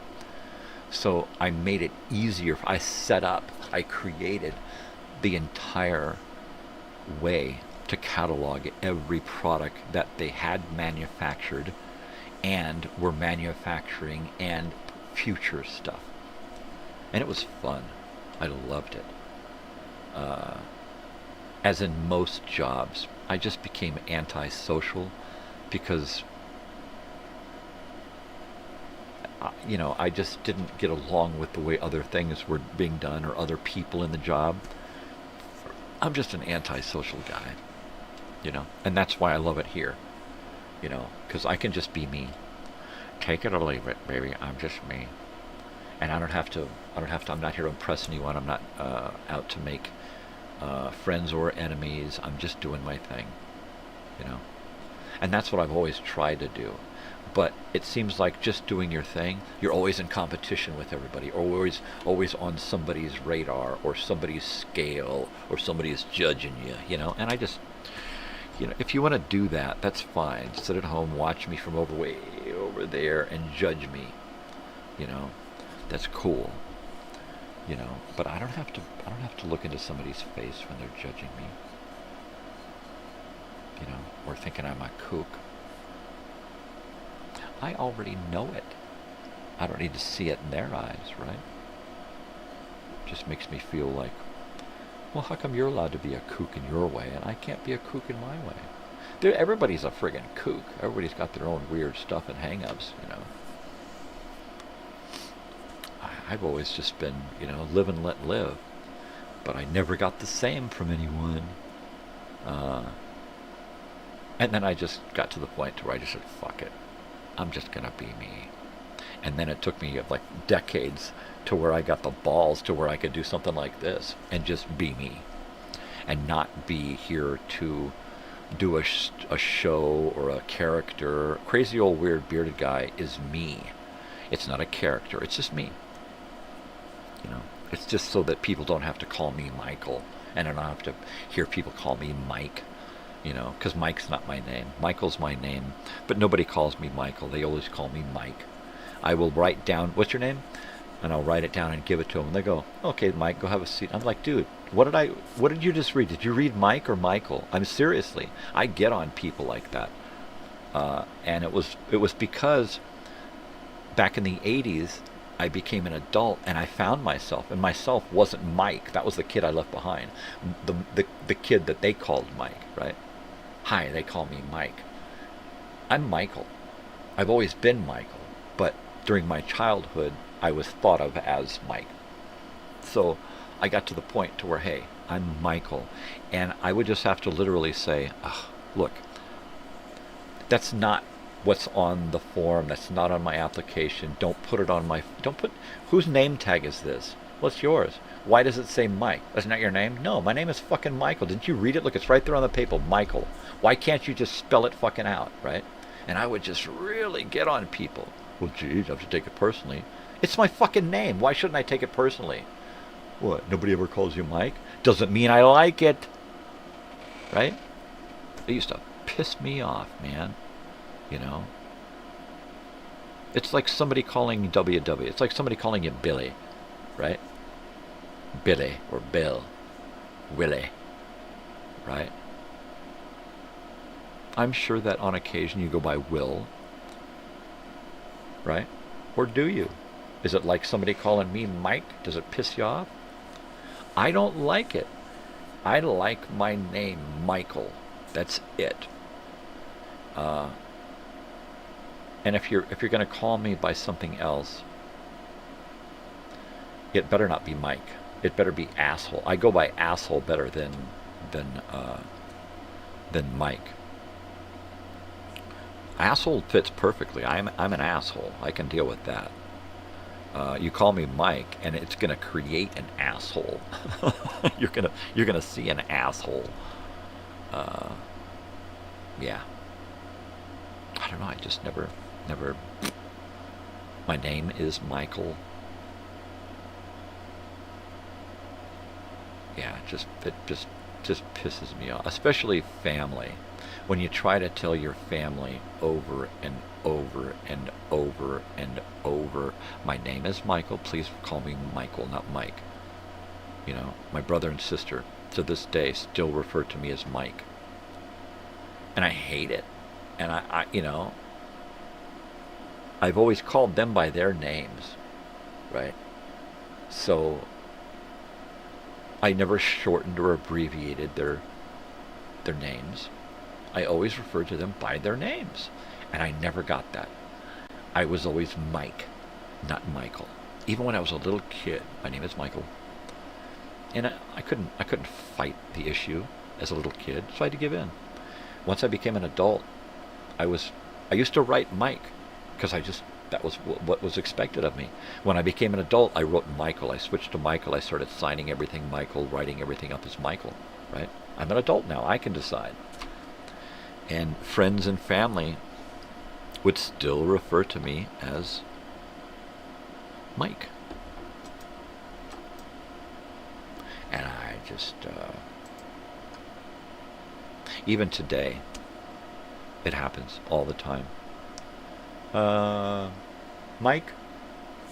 It's like, I will ignore them. When somebody calls me Mike, I ignore them. And I look around. You're talking about... My name is not Mike. What does it say there? Oh, sorry. Yeah. Fucking use your eyes. Use your fucking brain. Think. People want to be referred to the name they fucking write down, not something you fucking pull out of the goddamn air because everybody uses it. Isn't that the abbreviation of Michael? No, it's a lazy fucking excuse to fucking not use somebody's fucking name, right? Mikey may like it, but I don't. I just don't fucking like it, right, Billy? Billy, tell me, Billy. Yeah, just don't like it. I'm me. Mike is somebody else. Mike is somebody that they see, an image that they have of who they think I am. They think I'm Mike. I'm not Mike. I'm not that guy.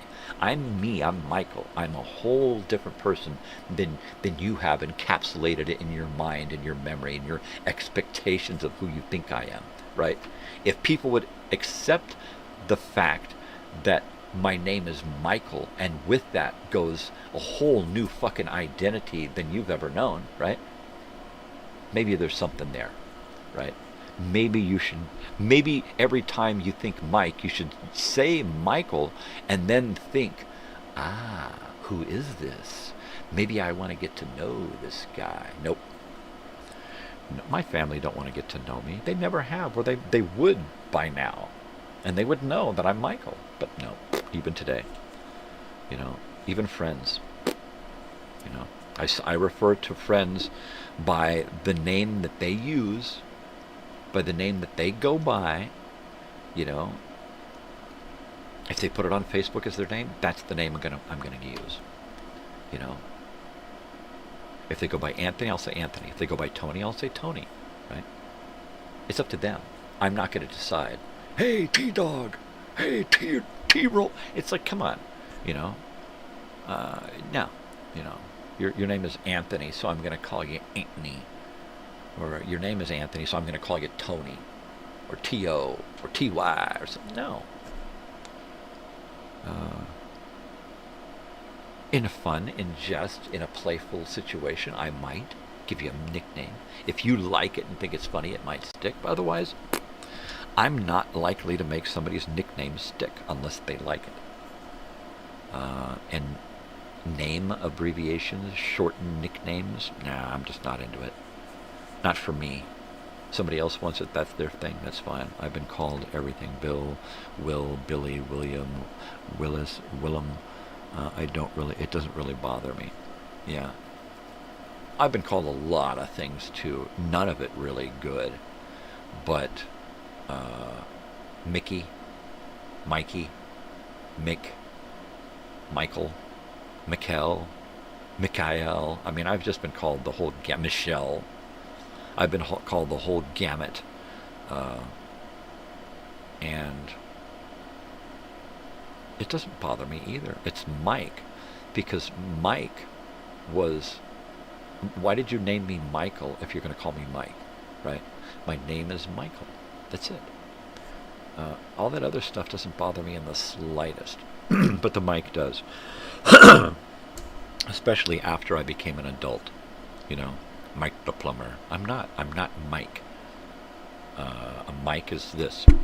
That's a Mike. Alright? Mike is a kid with an all-day sucker and a frog in his fucking pocket. Mike is a plumber with a crack hanging out of his jeans. Alright? Yeah, it's just, it doesn't fit me. It's not me.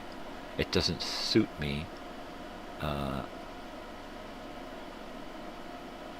If I was going to go by Mike, it would be a character or a caricature of me. It would not be me. It would be like the anti-me, right? It would be a parody. Because it's not me. Yeah, nothing to worry about, right? It's only the way people see you and how you're seen by others. And are you seen by others as you want to be seen, or are people just making shit up? Oh, that's this guy, and he's got this. That's Mike, right? William L. Welch Jr. There you go. So you got a cool name. My name is a mystery. I have no idea why I have the middle name I do. That is probably one of the biggest clues to the mystery of who the fuck I am, right?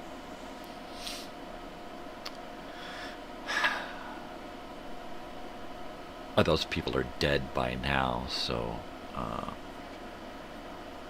yeah. So I'm just a mystery. But,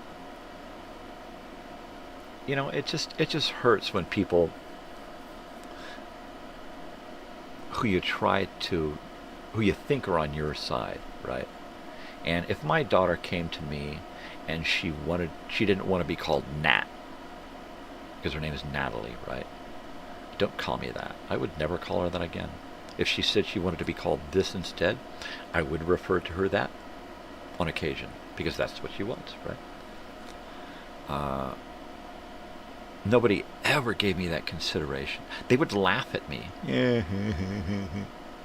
And then keep referring to me as Mike. And that's where it hurt, that I didn't get the respect at home. Or even with friends. To this day, old friends still call me Mike. And that just frustrates me to hell. Because I have friends that want to be referred to as this, their whole name. And I do that. But they don't pay me the same respect, right? And that sucks. That just sucks, you know. But you just get used to not being seen as who you are. And then that steals something from who you are. Pretty soon, it don't matter how much of you carry around with you. Nobody ever sees that. All they see is that image. That image that they're never going to let go of. You know? And that sucks. You know, because you want so much just to be seen as who you are. Look, this is who I am. See me as me. You know, please open your eyes and just see me as me. And it just don't work, especially with family. It just don't work. They're just never going to see me as anything other than that guy that they know from when they were kids. That kid that we spent time together with. That's how they're going to see me. And I can't escape that, you know. I guess one of the things that I can escape is this show. The house is waking up. It's after 8 o'clock here on the Pacific West Coast. So it's time for me to boogie on down the road. Unless I figure out something to do tonight as a test, I won't be back this evening. I will be back tomorrow morning.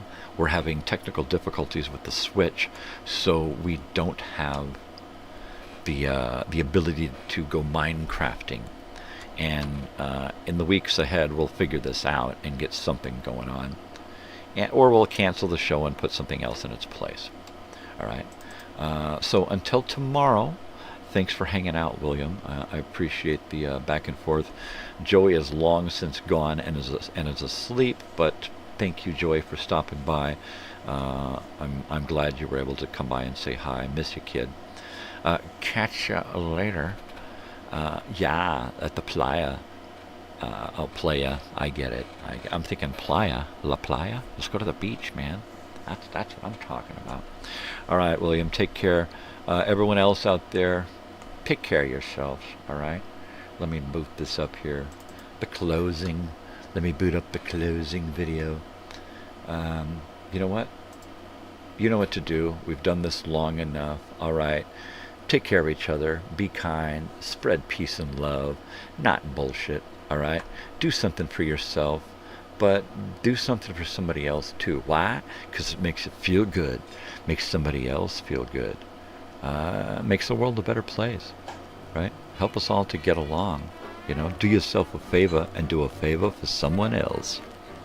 All right, people, most especially stay weird, because if you ain't weird, ain't nobody going to be weird for you. You got to do it yourself. You got to put in the effort. You got to put in the time. Be nice to somebody. That's weird. That'll freak somebody out. Oh my God, he was nice, and he didn't even want to get paid. Oh my God, he must be a weirdo. All right, take it easy, you bunch of irregulars, you bunch of weirdo. Bright and early tomorrow, dude. Catch you later. Take it easy, and I will see you in the mañana. And oh yeah, adios.